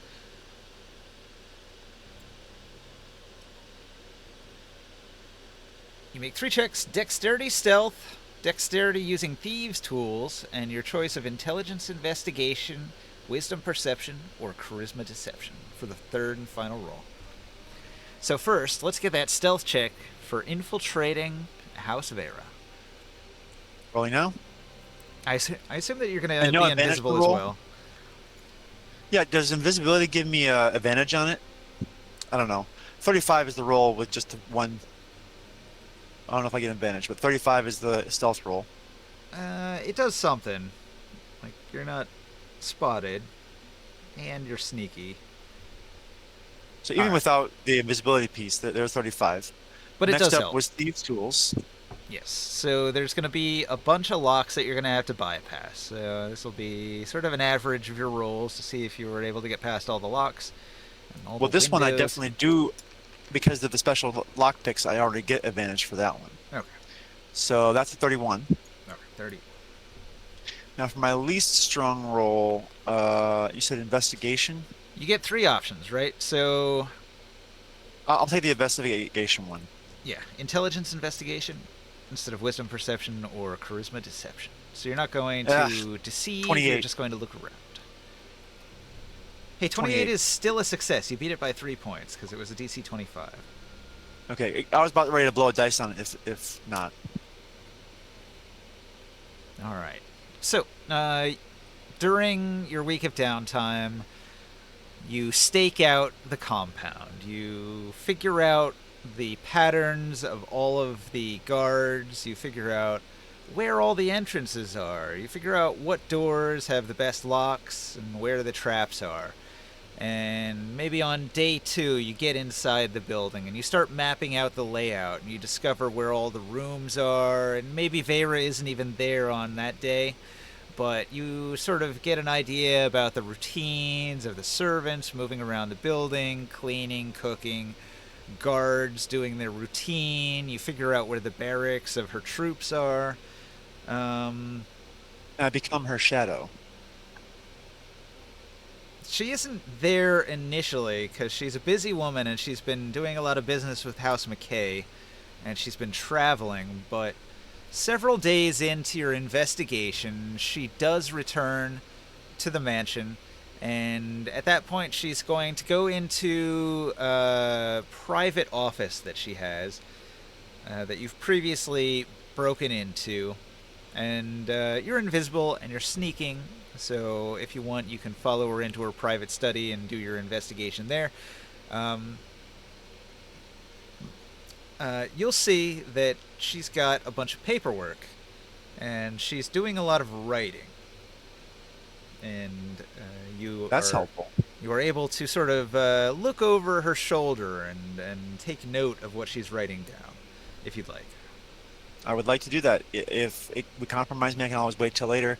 But I can hold my breath, and I can hover, and I can float, and that is something that I would love to. She has a stack of parchment, and she's got a little bottle of oil and a pen, and she's going to write a letter, and then she's going to fold it up, and she's going to put some sealing wax on it and seal it with her signet ring of House Vera. And then she's going to have a stack that goes to a delivery person at some point throughout the day. But while she's writing the letters, you're able to read some of what she's writing. And she's basically in contact with Truvo McKay, and she's talking about their arrangement and the number of troops that she's going to be using, and the troop movements and logistics and payments that she's making in advance for hiring soldiers, and a lot of it is discussing business operations, of how she'll be taking over a lot of the empty businesses that formerly belonged to the Night Runner elves, and a bunch of it has to do with enhanced security in case the Night Runners come back and try to retake their territory. The buildings will need some measure of security, and maybe people that they can call in, and some kind of traps in case these assassins come after them. Can I ask a question about what I'm seeing? Okay. Do these movements suggest that maybe she wants to do a coup herself? Like, she would be ready to go ahead and take on Erdenmore? Or is it just about, securing the businesses that were left in the vacancy of the Night Runners? There's no like the indication. troop movements. Okay, so I don't need to think of her necessarily as doing these troop movements in sort of a preparation for a play for the crown. Yeah. So House McKay has 600 troops. She hired, I don't know, dozens, maybe 50. Oh, okay. Well, still, okay. So maybe not like army level necessarily, but getting there, approaching army level. A decent squad of good troops, well equipped, just for security.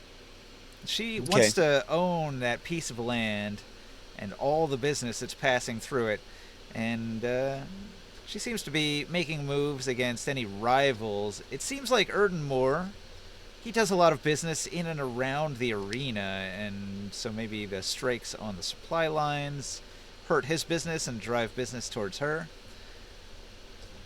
Hard to say, but it's not clear from her writing. Most of it is pretty dry stuff about payments and logistics and where those troops are going to be stationed, and which businesses. There's a lot of stuff about ownership of buildings and how it passes legally to her when all of the elves are gone for a period of time and they don't meet their agreements with the landlords and the noble houses that owned the circle, all that sort of thing.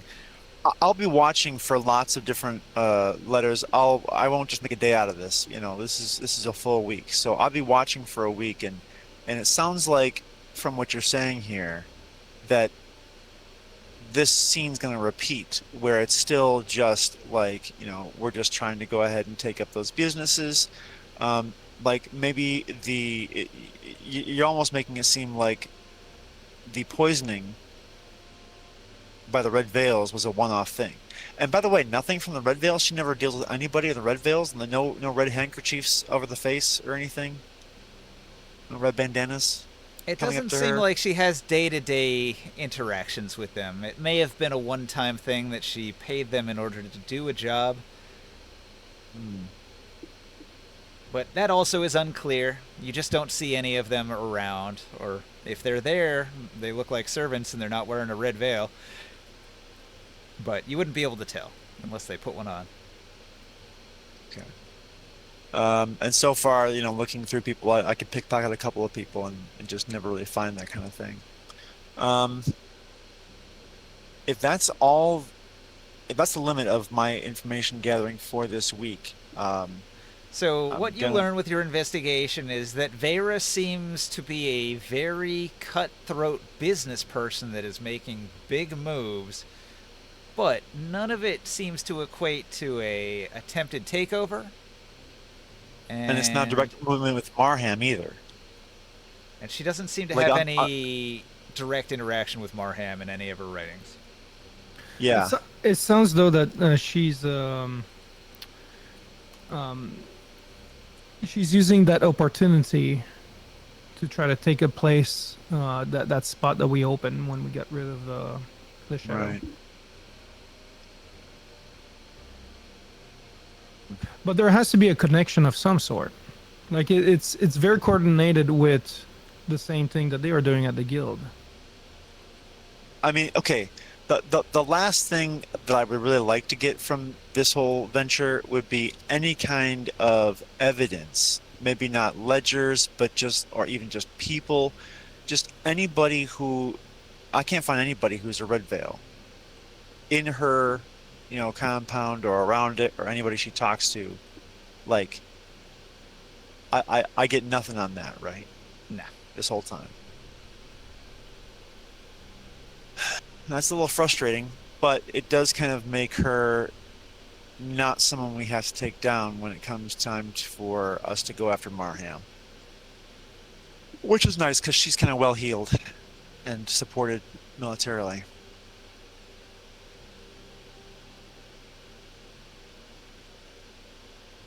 Maybe we still do. I just don't have any evidence for it yet, besides that dead bandit. All right.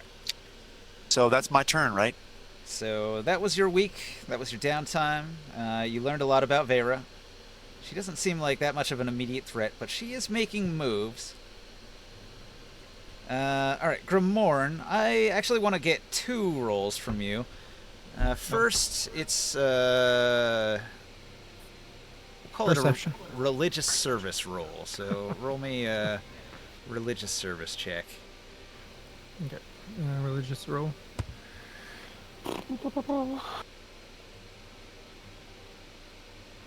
So you had said at one point that you wanted to spend time with the poor and the hungry, giving out food and asking questions about where their food and things are coming from, the handouts from Marham's agents and stuff. So I have something for that, and that's going to be related to this. So 32. 32 is a good roll. All right. Wow. So, despite the really good roll and all of the poor people that you help being very thankful, if some extra food comes their way, they're not going to question it. And they don't really have much to say on the subject. So they're kind of tight-lipped. They might comment on the arena soldiers roughing up shopkeepers in the merchant district or bullying people in the circle market, because that rumor has been going around. Am I able to use that moment to try to explain them that the soldiers were not the ones, that are just rumors, Okay. and that they And then keep an eye open for each other in the area. So look for the sick and try to bring them for help, so we can help more of them.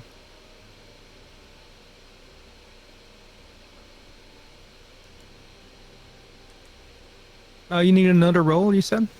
Yeah. So then we're gonna do a carousing check. What is that? Charisma? All right, carousing. Looking up the roll here.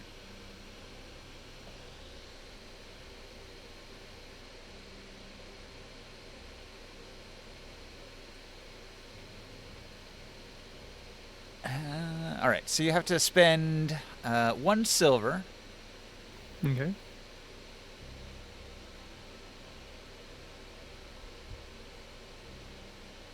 And then charisma persuasion.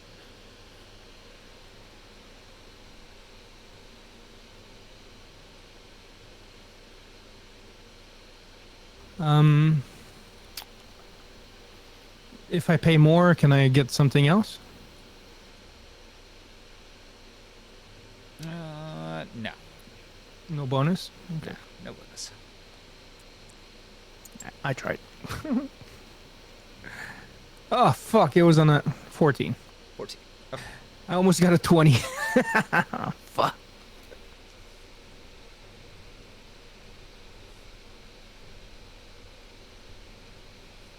I almost rolled a 20. Wouldn't that be nice? All right, what exactly were you trying to learn when you went carousing and investigating?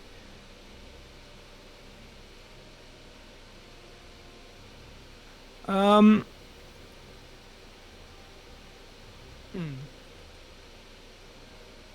What was I saying? Like about where the food comes from? No. But I wanted to see like if the like ultimately like what I was looking at is like trying to find some moments where I could see the food distribution. I was looking to identify some people that are potentially in the Red Veil, you know, that are some of the pickpockets, like pushing the rumors, pushing the food, and all that stuff. Gotcha. That's one of the things I was trying to do. If there's questions I would be asking for, is maybe some rumors of I don't know, maybe rumors like maybe there's some people that have been recruiting to do crimes, like petty crimes and things like that.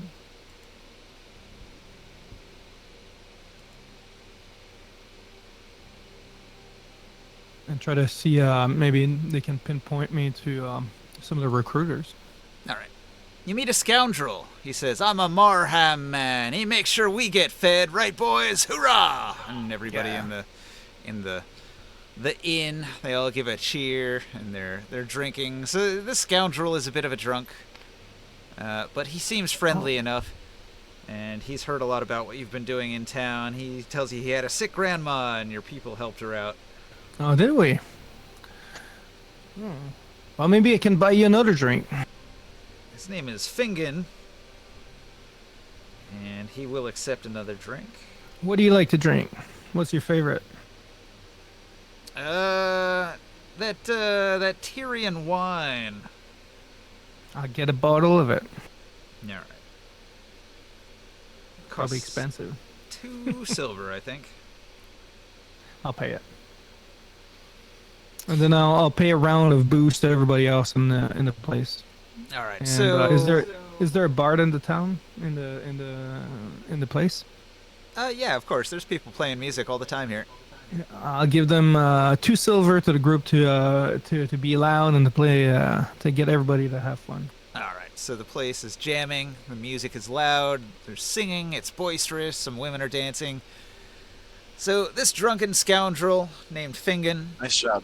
he's going to tell you a lot about how him and his boys, they stay fed. They've been receiving payments of grain from their contact. And their contact says that all you got to do is spread the word that Marham is the man that's going to bring order to Rom and make it right, make all this chaos go away, and he's going to stop those dwarves from hoarding food, and he's going to make sure that the sick are taken care of, and so like basically the propaganda is being spread by bards. And this scoundrel is one of the true believers, and he can tell you all about the bards. They're spreading these tales around town. Oh yeah. Are you paid well for that? Like, what do they give you? We get fed. You get fed. Any gold or coins? Usually not. Usually just handouts, bags of grain. And where do you find those? Like, if I had some friends that needed some food, where could they go to get some? The bards have been saying that the deliveries will happen in the poorer district of town, and he will indicate on your map an area in the low quarter south of the Circle Market. If you look on the Circle Market map, Yep. there is a South side side. street. So he marks on the map. Is there a people- time? Like, is there a time you can find them, or are they always there? Or It's an out of the way back alley. There's usually people there distributing some of this grain. okay. Well, that's good to know. But it's good that you guys are getting fed. Well, that took infinitely longer than it was supposed to. I'm sorry. Okay. I'll send that information to Oren through Like- If I could have a recap, it'd be grand. yeah. I have to walk away and grab a drink, so if you could recap for him, that'd be nice. Yeah, we'll recap when you walk away. Yeah, so I'll send that information to. I'll talk to you guys, but I'll say, hey, Oren, like you might want to go, and maybe try to see if you can find something over there, and I kind of tell you where to look for. There's a little back alley road. Absolutely. That's where they seem to be distributing a lot of the food in exchange for the food is to spread the word. Well, I that- can follow them back to their. Yeah, see what's going on. Maybe that's where they hide the grain. Like when Yeah. there's a coup, it might be one of the spot where they bring the grains to. Okay, I'm back. Back with So my for a energy recap drink. for Go ahead. Ringside, we found that, and you can find some of this on the Discord, but we found that first of all, the poisoning of the well of Nawab Erdmore's well was done by a thief group called the Red Veils. The Red Veils are they think most people seem to think just a low level like crime gang, but they seem to have been paid by a Nawab Vera. Now Vera is one of the biggest kind of mercantile family noble houses. She's been doing a lot of work with House McKay, and it turns out McKay can field 600 soldiers, which is just about as much as Tyr can do on its own. So it's big. But she's been hiring soldiers. She's been moving into the businesses that were left vacant from the loss of Night Runner elves. But beyond that, after doing a week of hovering over her shoulder invisibly and watching her write all these letters, we can't find a whole lot more connection between her and Nawab Marham. Now, Nawab Marham, you found with your dream writing, and we found through all kinds of other things, that he is orchestrating these attacks from the top, and then maybe Vera's involved, maybe a little bit, but he's definitely done several kinds of crime between the granary heist and the well poisoning. What we want to do, we did a meeting with Erden Moore, and he's very happy about having our support. The Templars want to go ahead and crown him right away, and we told them no. the Templars wanted to crown him right away as a way to bring the rest of the senators out into the open and then have this whole thing out in the open. But what we need to do, we agreed, was to get our facts straight, get all the evidence that we can piled up, and then when it comes time to go ahead and expose Marham in front of the whole population of Rom, we have like at least 3 or 4 strands of evidence about how he is not the friend of the people that he has made himself out to be, and that Erdemore is going to be a better path for Romites. So I spent a week inside Nawab Vera's noble domain. Gramorn here is carousing and found some basically paths to get into Marham's people, and so that's the next thing. You're kind of caught up on the general idea of what has been happening and where our next steps are. So yeah, so that was kind of my week, because it was some kind of a week of downtime.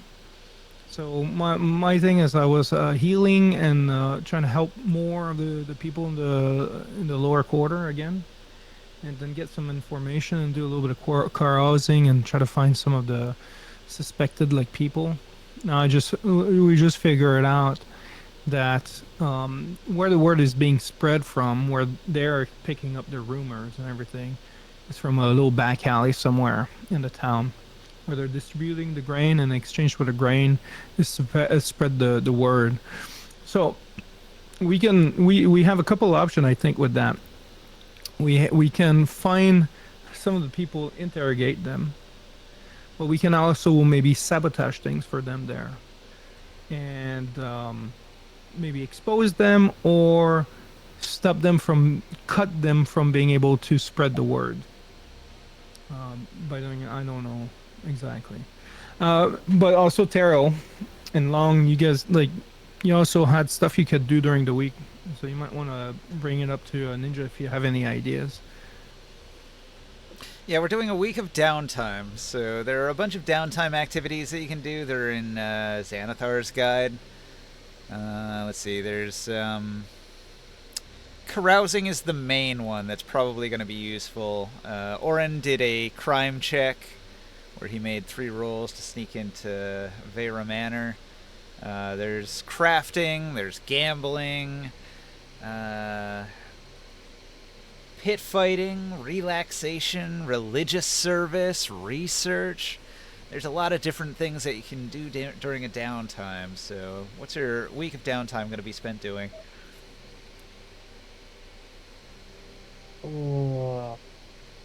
Is this different than the downtime that I was explaining before?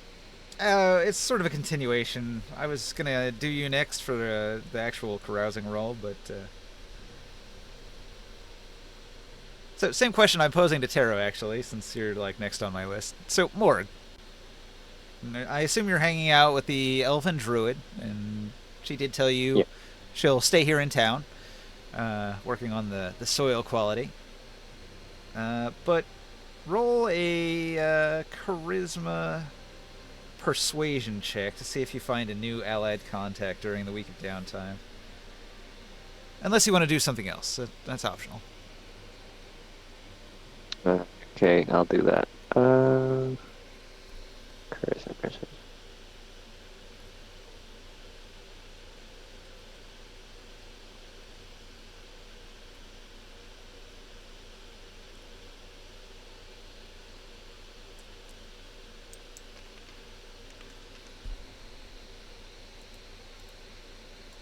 $19. That's a good roll. Let me check. I think that's 2 contacts. Yeah, 2 allied contacts.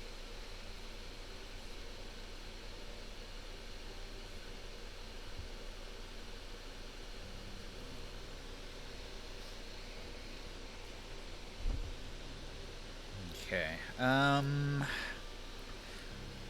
Now, with carousing, there's a cost associated, and you have to pick a class of society. So, You can try to carouse with the nobles, or with the poor, or with the middle class. Like the merchant class in the middle. So, and depending on which If one you I'm pick. going around in the I'm going around with that druid, and we're in the royal guard, right? So I'll go and carouse with the other nobility that are there. Okay. Carousing with nobility is the expensive one. It requires 25 silver.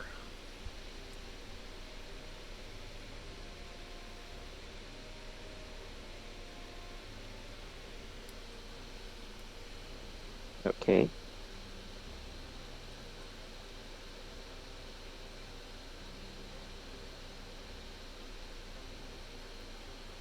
Alright, so 2 allied contacts among the nobles.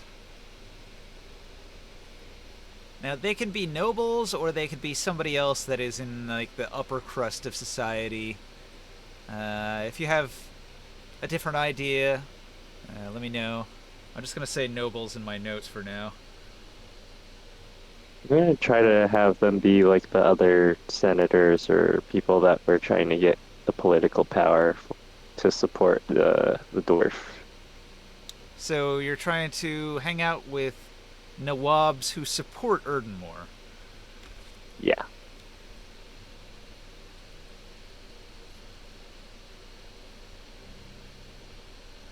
Here's my major concern. Say that we manage to completely shame our good friend, the evil human, and he's Marham. ruined, and everything goes poorly for him. If that happens, then dang it, Marham. I got the names mixed up. Marham is the other one. The No, Marham is the one that you're right. So we have to stop him from having a coup at that point. Because he's So once poised to he's go ahead and do stopped- exactly that. and the dwarf takes over, then I don't think he. Then we're just back in the same position again, where a militaristic knobhead is in charge and just rules with an iron fist. Well, bread and circuses. From what we've seen, he does seem to be a little bit less of an iron fist. I mean, okay, yes, militaristic, iron fist ish, but not. Look, he seems better than any of the sorcerer kings, which I know isn't a high bar, but he seems better than the bandit kingdoms we just left. Right. Compared to the dwarves in Kern? Oh, yeah. siding with Marham would be a bit more like leaving them in the bandit kingdoms over in Kern. Like that was a cobbled together mess that, you know, if they're still there when we come back in a year, like we can go ahead and drink on it. You know, I'll be mildly impressed. But this, I think, has the capacity to go ahead and become a major shining jewel in the tablelands and a real asset to Tyr. And in terms of your point, not just, you know, for expediency, but actually a better life for Ramites. I know. Look, I grew up in a military, you know, in Altaruk. There's some family, there's some brotherhood there that is absolutely not tyrannical. It can get like that, but from our conversations that maybe you missed with Erdenmore, I've grown to trust him. And remember, I wanted to trust Shiala so bad, and I was proven wrong. All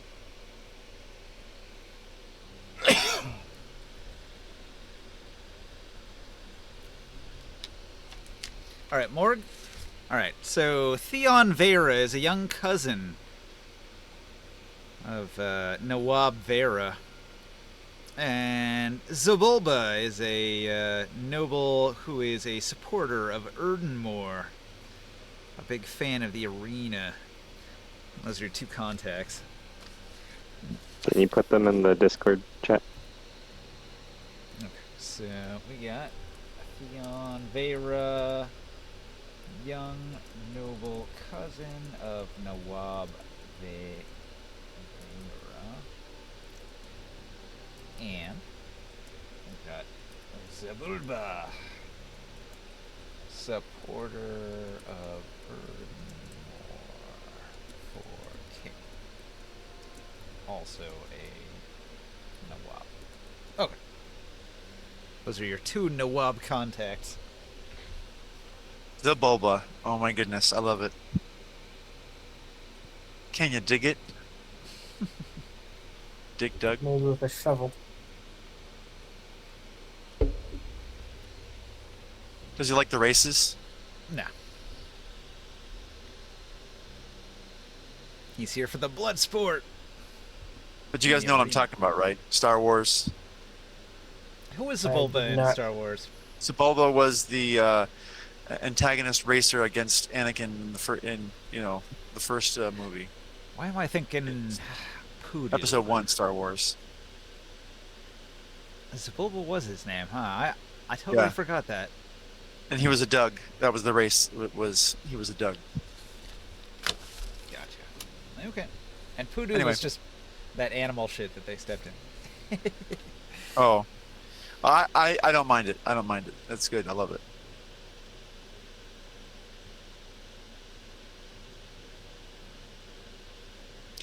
Wait a minute.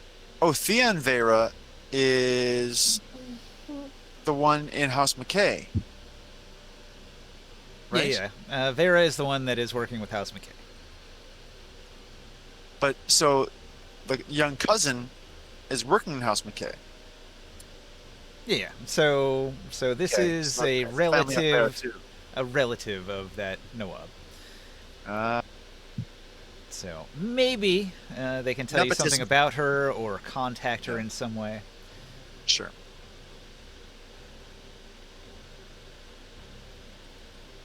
Wait a minute. Whoa, whoa, whoa, whoa. Theon Vera supports Erdenmore for king? No, these are two different people. I thought Zabulba and him were both supporters. Okay, so Zabulba supports Erdenmore, but Theon Vera does not. Well, He's not a Nawab. He's not a Nawab anyway. it's He's just a cousin. unclear. It's unclear exactly how much support he has for Vera, and Vera does not support her anymore. But yeah, he might not totally agree with his cousin.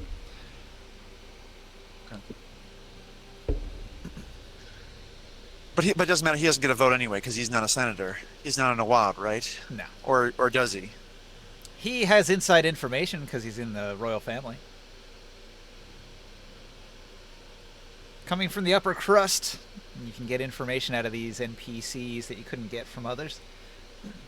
Well, it's worth it if I can maybe follow him around. Maybe that wouldn't take it a full week if I was to go ahead and follow him around and try to find a connection between Theon Vera and Marham and the poisoning. Yeah, you could try. Is it going to take a full week or should I start rolling? Well, it's going to be a month until we do the actual senator meeting, so you do have 3 more weeks of downtime each. So, yeah, you could do another week to follow him around. I feel like a far more better use of my time is to go straight for Marham and try to find, because I might find some better leads just going into his domain. Taro, I have an idea. Ringside. Yeah. Could you help me maybe for the next couple weeks to get in the head of the people, especially in the low quarter, and to try to slowly change their mind and change these rumors to go towards having a little bit more positive thoughts about the gladiators and be a little bit more suspicious of One person at a time? of the guilds. Oh. He can use his artifact to mass communicate with the dream world, across a vast area. So Whoa. he can just appear in everyone's stream, like in the city, and with a brief message. Yeah. Where the frick was this ability? It's I am your god now. It is a powerful artifact. I cannot reiterate enough that I think the Dreamstone is a legit powerful thing.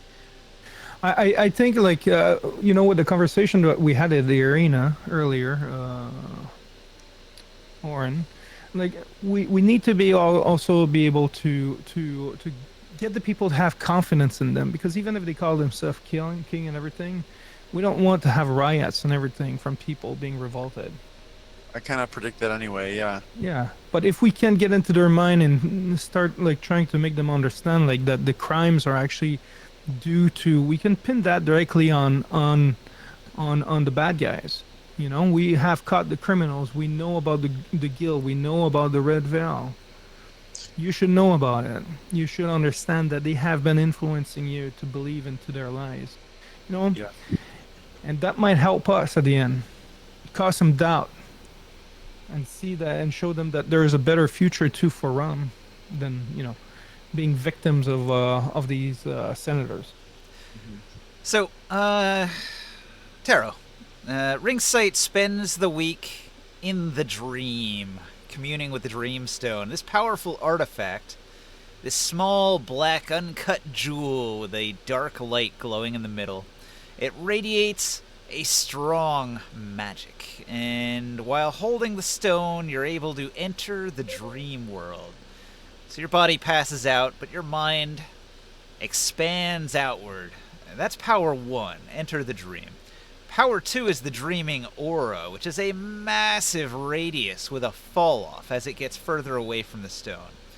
We're talking about that did that. We're talking about a radius of miles, like a really huge radius. Anyone sleeping in this radius can be drawn into the dream world.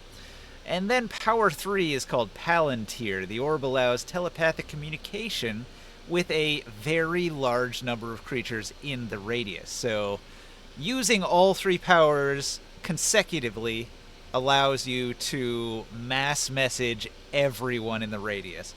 Further away people will maybe hear it less, or it'll be more vague, and people closer to the source will be the most impacted with the most direct dream message.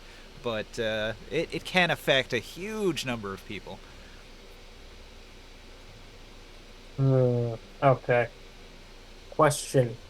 What is this city most known for? Well, the city of Rom is most known for the Civil War, probably. Okay, beyond that. Alright. Well, let's see here. Rom. trade-wise? Rom is a huge city. 80,000 people live here. Formerly controlled by Abalak Ra. She would say that her power came from Badna, the four-armed man god. So they're kind of a religious town. They have a lot of religiosity. And they've got an economy of silver, gems, flint, jute, carpets, textiles, and art. They also have a good water supply.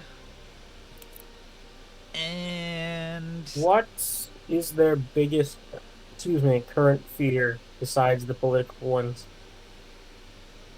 A big fear is that one of the Sorcerer Kings would take an interest in Rom directly and just show up one day to conquer the city.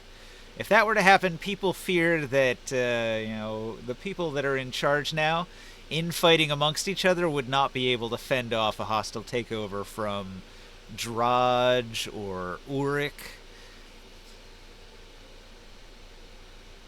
Okay, I know the narrative I'm weaving now. All right, let's try this. I will shadow myself over the arena.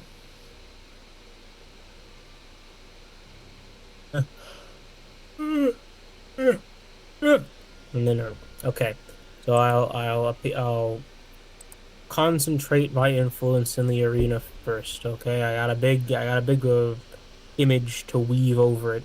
All right. So the image in question is the gladiators in a collective dream of sorts will be faced with a terrible army of uh vaguely sorcerer aligned forces.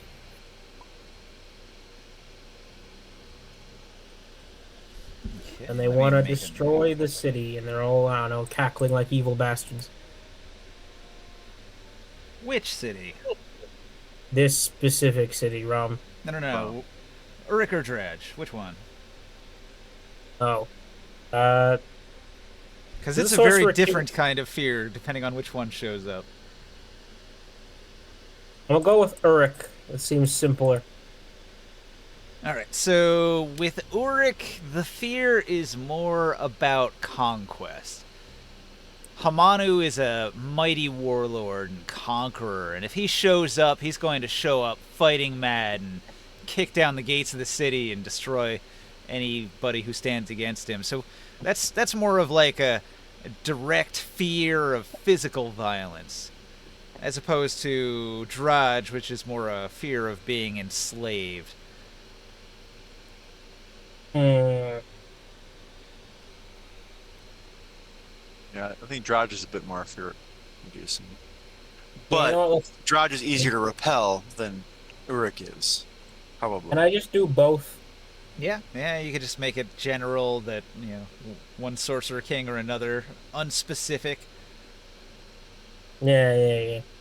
Anyway, they're attacking the city, it appears, in the dreams of these guys. Okay, well I'm gonna say Dradge then. I'm just gonna pick for you because the more pressing fear for the average person is probably going to be getting enslaved by Dradge, Well, I'm targeting the gladiators specifically right now. because Uric is further away than Dradge is. Dradge is a more immediate threat. Right on the doorstep. And so gladiators, they tend to be fearsome and bold, and it's hard to impose this nightmare on them. Many of them will fight back against it. So roll me a persuasion check. Well, this is kind of what I want, though. I need to, hang on, I gotta add the second element of the formula. It is, the people asking for them, to save them. And it's like, oh, no, we're going to be enslaved. If only someone could do something. Help. Somebody, please. Okay. Are you going to And, suggest somebody?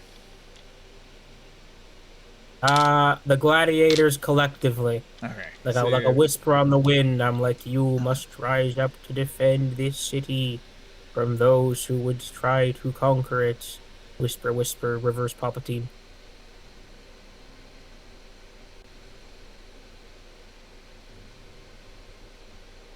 Okay, I made a note. That'll sort of give some advantage to attempts to sway people towards Erdenmore's side of things. Well, the idea is that, okay, I guess at the end, okay, at the end of this little dream sequence, what do the gladiators do? I'm testing them. This is a spirit trial. They're all tense and ready to fend off an attacker, I guess, because they feel like there's an aggressive sorcerer king coming their way to enslave them. Well, no, I'm playing out the scenario. Like, in the dream, they attacked and then got defeated. Oh, they're already defeated? They're already enslaved? Well, Yeah. it's just a miserable... No.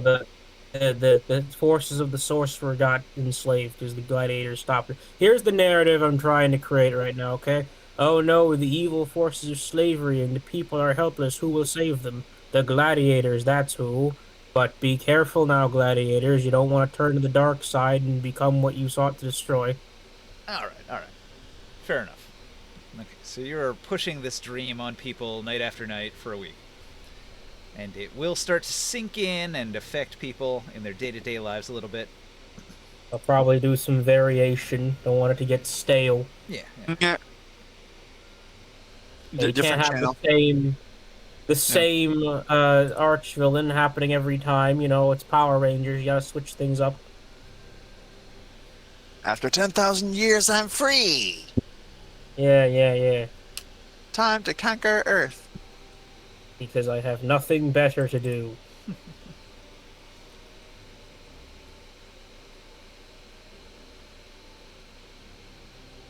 All right. Well, what is your next move then? Hmm. Should we just go one by one and do another week of downtime? I want to check on the Erden more specifically. In the dream? Yeah. All right. Through the Dreamstone, Erden Moore.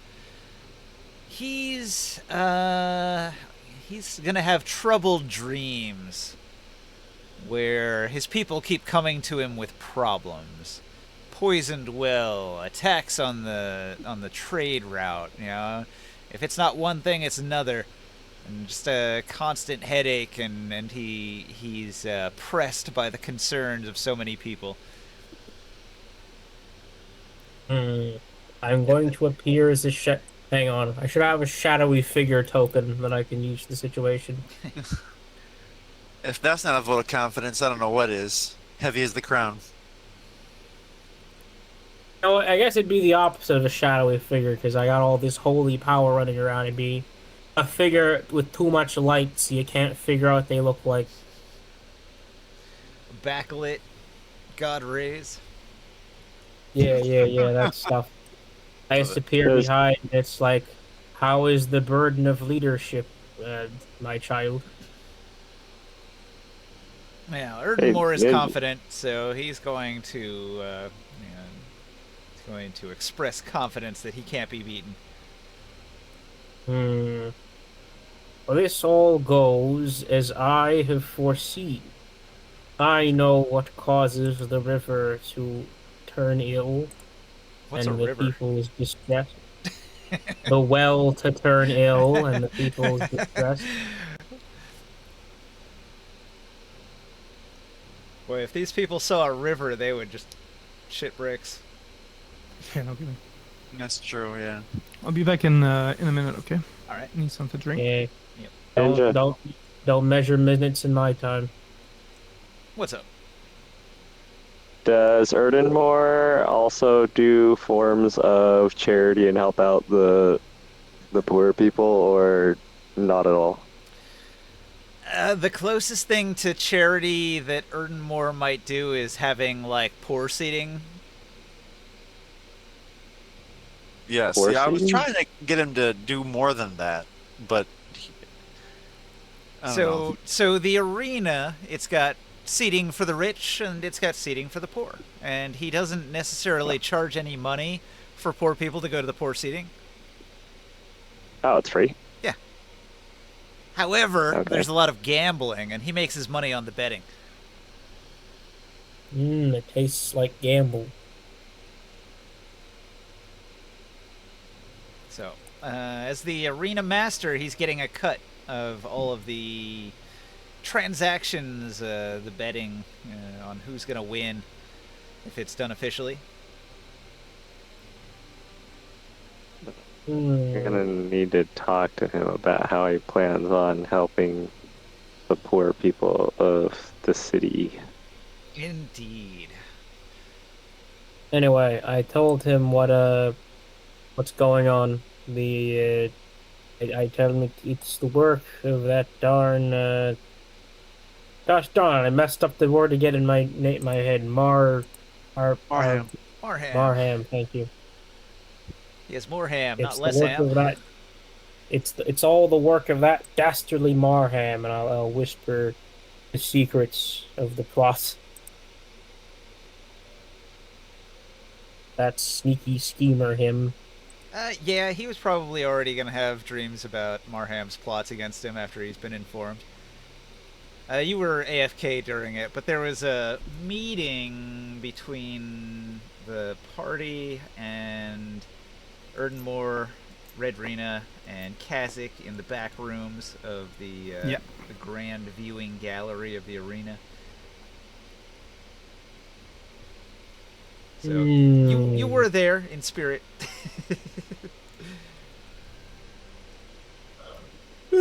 I'm back. All right.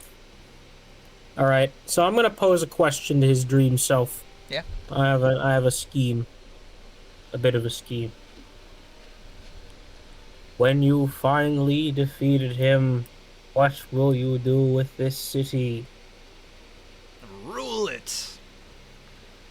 I'll And be a how will- great dwarven king. But how will you prevent the tyranny and corruption that set in once before?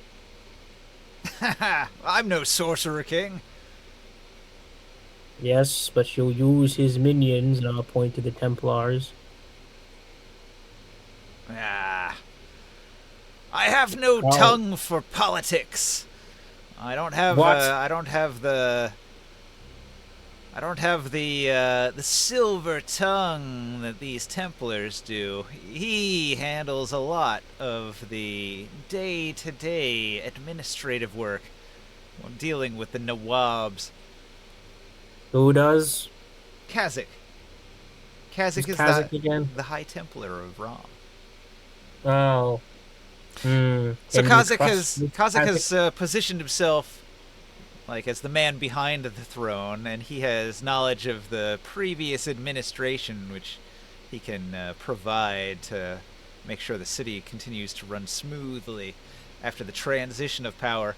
And he's real interested in putting the crown on Erdenmore so that that transition of power is as official as possible. Are you not afraid of becoming just a puppet king? What, Erdenmore? Yes. He's way too Erdenmore proud. is no puppet. I'm a leader of men, respected by my gladiators. But if he controls your military, what are you but a figurehead? I control my military. They respect me. I'm one of them. I mean the Templars, to be clear. Ah, they're a small force. They need us more than we need them. They wouldn't think to act against us. Hmm. Yeah, you know though that they're a small force, the Templars, and they have they're just fighters for the most part. I thought the Templar. But- Wait, no, yes, they don't have paladin powers anymore because their master died. Yep, they used to have free clerical spells, but now they're just fighters. All right, I have one more line of questioning for him as I work down this dialogue tree I've constructed in my head. What does the life of the average citizen look like under the reign of Erdenmore? You see a vision of cheering crowds enjoying the spectacle of the arena. Hmm. He seems to be bringing joy to the people. And when the games are over, There's always more games. What do you mean over? when everyone's freaking gone home for the night. It's not my concern. Hmm. Needs to be now. Not that I'm there though. It is always your concern, as a leader of men. I say, and I kind of start slowly backing out of the room, mysterious like. Yeah. He seems to have ideas about delegating a lot of the administrative work to the Templars and administrators about, farming and granaries. None of that stuff is kingly things. He's more about, I'm getting having- concerned that this guy's just kind of like freaking Donald Trump. He just keeps throwing rallies and parties, and it's like, hey, everyone's dying of the plague and the blights and the murder. No. Like I specifically said that Marham was the populist demagogue. So if anybody's gonna be Trump-like, it's Marham. Erdenmore is more like, I don't know, if Dana White was thrust into running a country. Wait, what? Look, that's Just that's gonna our check. options. Like we Oh no! How did this get worse? I was not It's ready for worse that from one. last come on, year. guys. This is Dark No. Sun, Who's Dana White? He's the man who runs the Ultimate UFC. Fighting Championship. Yeah, the ball guy. Oh my! Come on. You know what? I'll take it though. My golly. Even if it's terrible, it's still better than a Sorcerer King. Yeah. So what we're trying to figure out, like the next couple weeks here, Ninja. Okay, so you've got ready to roll. 3 more weeks. And in 3 weeks, the senators are going to meet, and that's when you can press your charges. So here in week 2, everybody can do a downtime activity. So what are we going to do? I'm going to spam my Rod of Rulership in all the crowded places and have them spread news of, well, not news, but like basically propaganda for Erdenmore. Okay. There you go. Skywell, are you gonna Yes. take a look at the low quarter area? So my turn. Well, looking at the low quarter is important, and maybe that can be part of my week-long downtime. But I was trying to actually infiltrate Marham's like inner sanctum, All right. and you know, the low quarter can help with that. Maybe it can provide advantage on my rolls, maybe. But I almost hope that like maybe some of my agents could go ahead and lock in on one of the lieutenants, especially one that may have been part of the granary heist, or somebody we could use as, you know, to testify. But I really want to make sure I get on because the juiciest evidence is going to have to be in Marham's inner sanctum. And if I can get a ledger or anything like that, or just, you know, maybe things that he's been stockpiling and he's been holding back from the poors, like that would be, that's going to be some of the most damning stuff. All right. 3 checks. Let's get that stealth check first. Orin approaches the compound. House Marham, an imposing structure. Does the invisibility give me advantage? No. Does it have a ballroom? You said yes or no? No. No? No. No Okay, advantage well, on this roll. No ballroom. Well then 28. Can I roll a dice at it? Can I throw a psionic knack? The DC is 25. 28 is more than enough. Okay. If they're all 25s, just so you know, my minimum is higher than that. Yeah. I'm writing down your numbers, though. I still want to Okay. write them down. Did you guys level up your character, by the way? We're level 19, huh? Oh, does our proficiency bonus go up? No. Okay. No, but you do have the option of a feat or Hey, not 20. Nat Sadly, 20. all- What's your total? 38. 38. That's 38 Fuck on yeah. the Steve's Tools business. Sadly, then- all the feats I see are kind of garbage. Puppy, I see you. And Just then hold on. investigation. Rolling. 32 32. investigation. So your target is 25, but like every 5 that you get is sort of a bump up in quality. So Well, then can I throw dice at all of these? I mean, it's a week. I have dice to blow. Can I? it doesn't Throw a really D12 at it these. doesn't really go any higher. You're already like maxing it out with 42 for the investigate? I don't know. Okay. Basically, it's just a complete success. All right, so Super Spy Games. I'm Scarlett Johansson. I mean, never mind. All right, so you are going to spend your week doing the same thing that you did in House Vera. You learn the patterns, you learn the entrances, you bypass the traps, you get past the locks, you avoid the scions that might be snooping and watching out. Can I just say how refreshing it is to play a rogue that's actually competent? This has never happened. You play a lot of incompetent rogues in the past? Rogues that just, when it comes time to roll the dice, it's just bad. Mm. Yeah, you basically can't fail most of these with that minimum 25 or whatever. Yeah. Okay, so you get in, and you are investigating. Marham is going to... He's going to spend a lot of time carousing.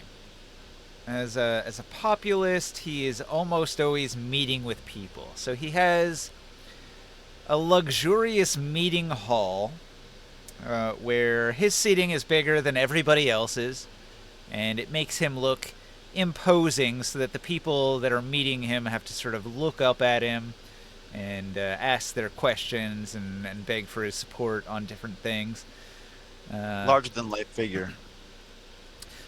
But there are many servants and many entertainments, and he is quite amicable and friendly with each of the people that he meets.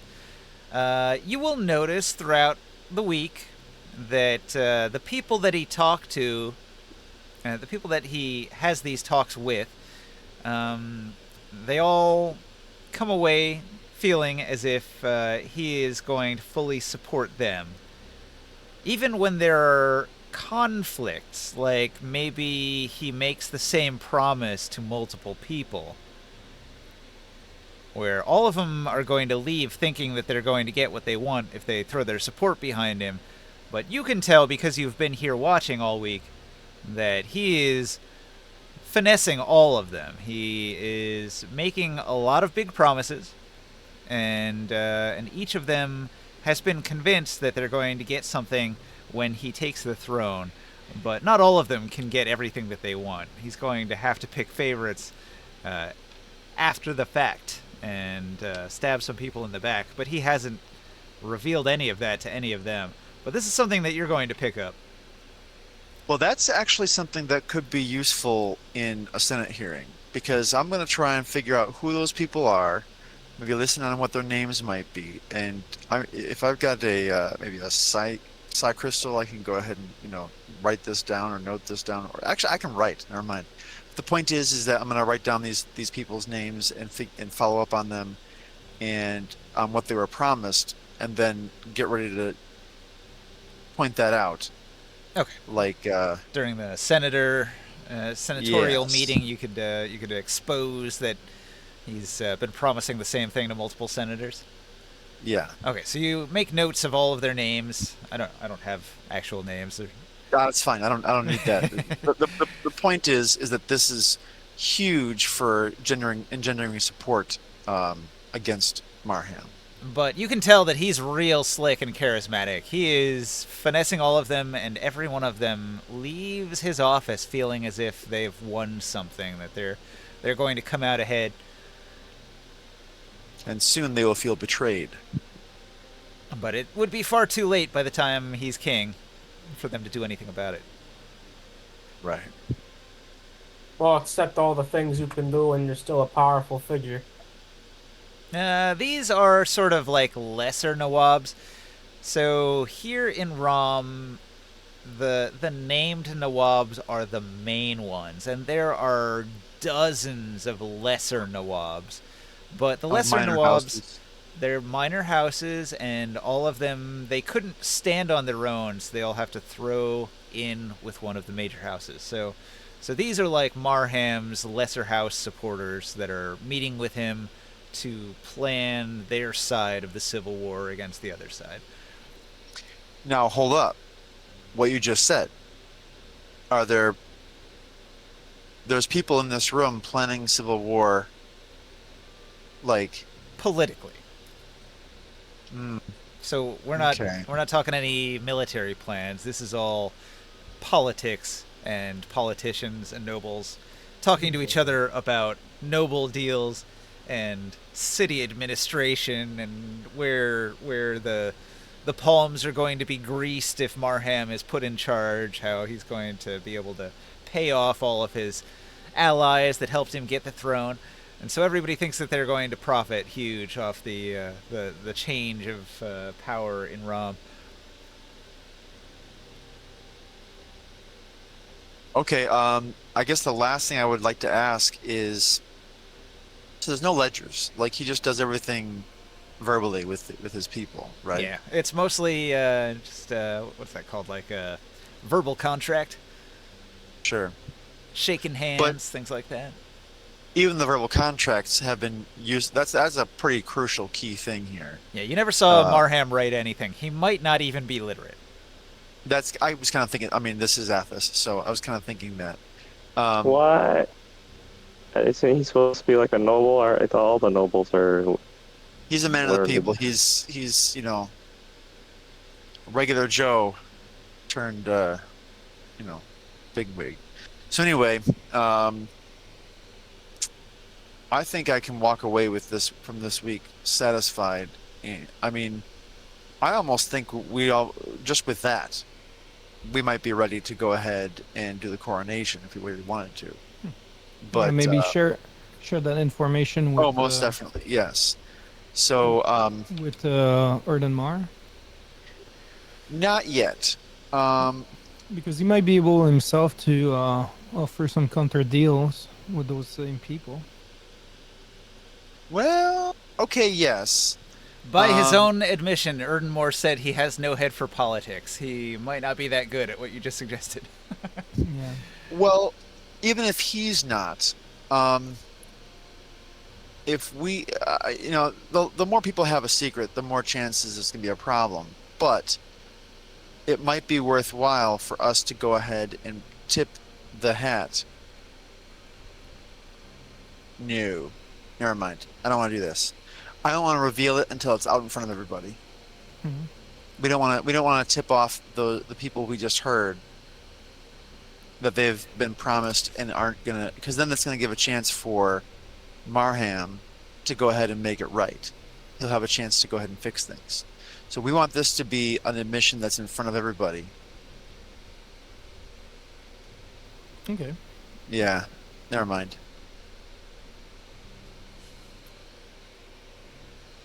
He's coalescing all the bureaucrats of the city and the nobles and the merchants. Yeah, because otherwise, I mean, their loyalty is currently with him. They're gonna want to ask him, "Hey, did you really promise him that?" And then he's gonna go, "Oh, well, what I meant was this." Right? He's gonna go ahead and try to smooth things over and fix it, and we don't want that. We want the shock value to happen all at once as we drop all these bombs at the same time. Yeah. Okay, I think I might be done. Okay. All right. Who else wants to do a downtime activity? I think I'm the only one for that week that hasn't done anything. I'm gonna take during that week. I'm gonna defensively take a walk towards that low quarter area, where the rumors are spread and the food is spread. Okay, so you're going to go into the back alleys of the low quarter, and you're going to find the distribution team that Marham's got going on. I'm gonna disguise myself into my homeless costume. Yeah. And he has support of my agents, if that matters. I want to go and take a look and see if I can get some food. I want to see the people that are there, like the kind of building too. Okay. Yeah, it's in a back alley. There's a wagon set up where there's some cloaked figures, and these cloaked figures, they're distributing food to the needy. And there's a bard who's standing atop the wagon, and he's strumming a lute, and he's singing bawdy tales of how Erdenmore has sex with all manner of beasts and monstrosities and aberrations. It's a really, really rude song. Oh. Can I have some food? I'm starving. Oh, of course, of course. Take this grain, this bag of grain, and remember, Marham provides. Marham is here, a man of the people who is going to make sure that you don't starve or suffer or die of plague. All thanks to Marham. But I'm desperate. I need more than food today. More Do you than have any food. work? Do you need... Well, you could help us just distribute food to the others. There's plenty of needy hands that need this food placed into it. Do you have any other things that you need done? I have some skills. No. We're busy. We're quite busy. This is our role. This is our task. And oh, what a task! Spreading the word of the great Marham. So is it just a cart? Is it just a rally point for them? It is a large wagon. It's got a pair of canks tied to the front. There's a seat for the wagon driver. There's a bunch of barrels on the back of the wagon that were full of grain, and there's a big pack of bags, like burlap sacks, cheap ones, that they can just fill with a bunch of grain from the barrel and hand out. Is it very distinct, or does it look like any other wagon? The wagon is not distinct, but if you look carefully, you can see a marking on some of the barrels. Mm-hmm. It seems as if these barrels belong to Merchant House McKay. I am going to take like the cart there. I'm going to put my hand on the side of it while there's no one looking, and I'm going to burn my with touch, so it leaves a mark on it, like a burnt mark. Mhm. And then I'm gonna take my food and walk away. But what I'll do. Do I know any of your bandits, Oren? Oh yes, I made sure that they were available to you before. Ilthin the Quiet was actually going to be helping you case this joint. So you Okay, have I'll go- a scion. You have a scion that's already waiting in the wings and at your disposal. After I go there, I go and talk with them. I'll find your bandit. Okay. Did you find anything new? So I'll use my telepathy ability to show him the image of the people that were there, like what they look like, the bard, some of the people Aye. distributing the food, but also the cart. And then I tell him, you should follow that cart and see where it goes. And follow it. I put a burn mark on the side of it, just to Okay. be able to identify it, It in will be the done. city. I think it might be So- worth to see where they go, because this just seemed to be one spot where they distribute, and they just speak a bunch of lies about the gladiators. But it might take us closer to where they come from and where they get the grain from and where their camps are. Maybe Tesla and Half-Blood will help follow that down. All right. Following some of these people, a couple of them who were distributing food from the wagon are going to go to a bar. And when they go to the bar, they're going to spend some time there, and then later some other people are going to come to the bar and meet them. And then this larger group is going to leave. And this is like after dark, when night has fallen, and they're going to stalk the streets in the merchant district late at night. And they approach a warehouse that is marked House McKay. And they stealth up to it, and they begin breaking and entering. Whoa! Oh, they're breaking into it? So it seems as if these are rogues, and they are stealing food from a warehouse belonging to House McKay. And after they steal a bunch of food from the warehouse, they're going to load it into that same wagon, and then they're going to leave.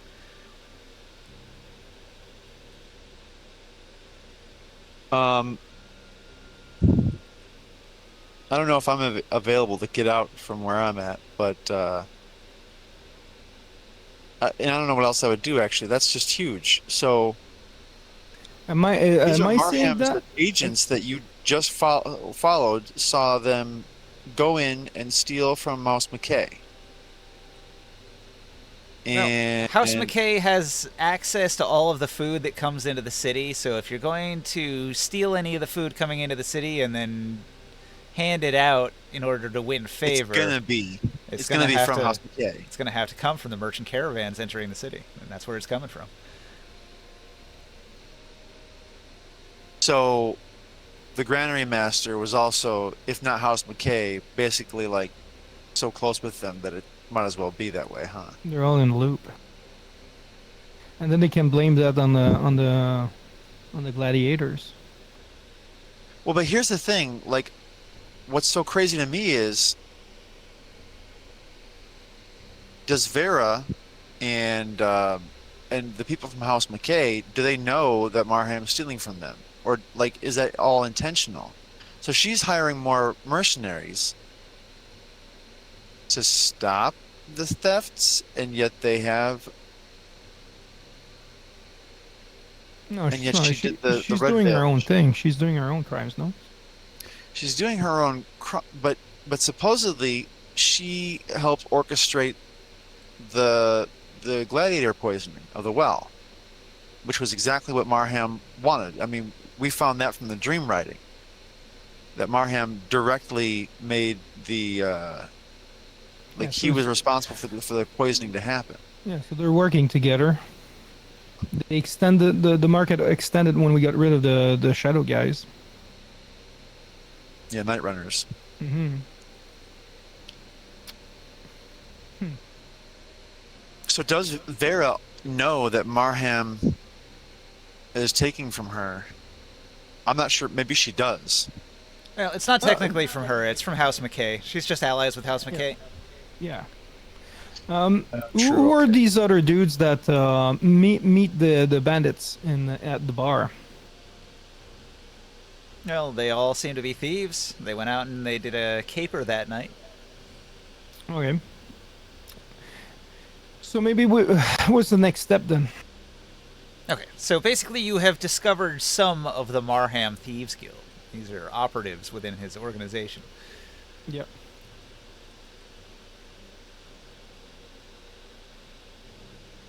If we stop them right now and take care of them, we could interrogate them, and it would slow down their propagation. Are you asking? What kind of? Okay, well, Oren's gonna recommend that you don't arrest them until it's right about time. And What we're if gonna we got what if we got the Templars and the Gladiators to arrest them? you think they they'd be can? happy Like to do how it. good are they? Yeah, they are like they want to be the police. Have them be the police and have them arrest the bandits that are doing all those bad things. The gladiators could easily win a fight against these people. It's just a matter of catching them. So rogues Right. tend to slip away. You know, whenever they're about to get caught, they will run for the hills. Well, could we potentially follow them again? Get our get these troops kind of hidden and waiting, and we tell them where the bandits are going to be heading, and then we have them surround them and arrest them.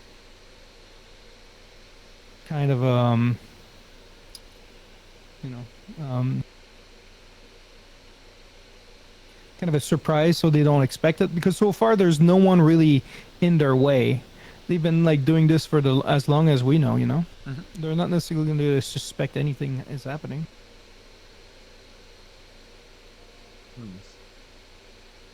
Well, something we should So- plan for next week. We're Yeah. coming Oh, to it's the already end of our midnight. session. It is midnight already. Yeah. Boy, time flies when you're So- having fun. Yeah. So we have a lot of strands of evidence here. We're gonna go ahead and have arrested those bandits who were doing the heist on House McKay. We've got people being promised two different things. Senators, Nawabs. We can go ahead and call them out in front of everything. We've got the evidence of who of dead bandits who did the well poisoning. And what was the last thing? Just the fact that, like, maybe the granary master talking about how they stole grain that would normally go to Well, plus the back door deals that they're making. We got that. We got the new gang of bandits that we discovered. Red Veils. So it's almost 5 strands of evidence. Okay, GG's, great session. Yeah. Political intrigue. That's fun. We didn't have a single bit of combat that whole time. Yeah.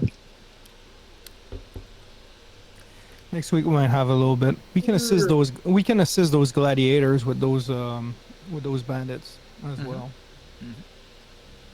That's a nice. The rest of the week, Ninja, I will keep on curing the poor. Yeah. And yeah, that's pretty much it for. Besides having the people that I charm go spread propaganda for Erdenmore, I'm gonna also have them spread the rumors that the other guy is Marham is behind all the stuff, poisoning the well and like the stealing the grain, barbarian attacks and stealing the grain. Okay. Making notes for my next session prep. Well, thanks for watching out there in Twitch land. I'll end the stream there. Hope you enjoyed it. Catch us next week when we'll continue our adventures in Dark Sun.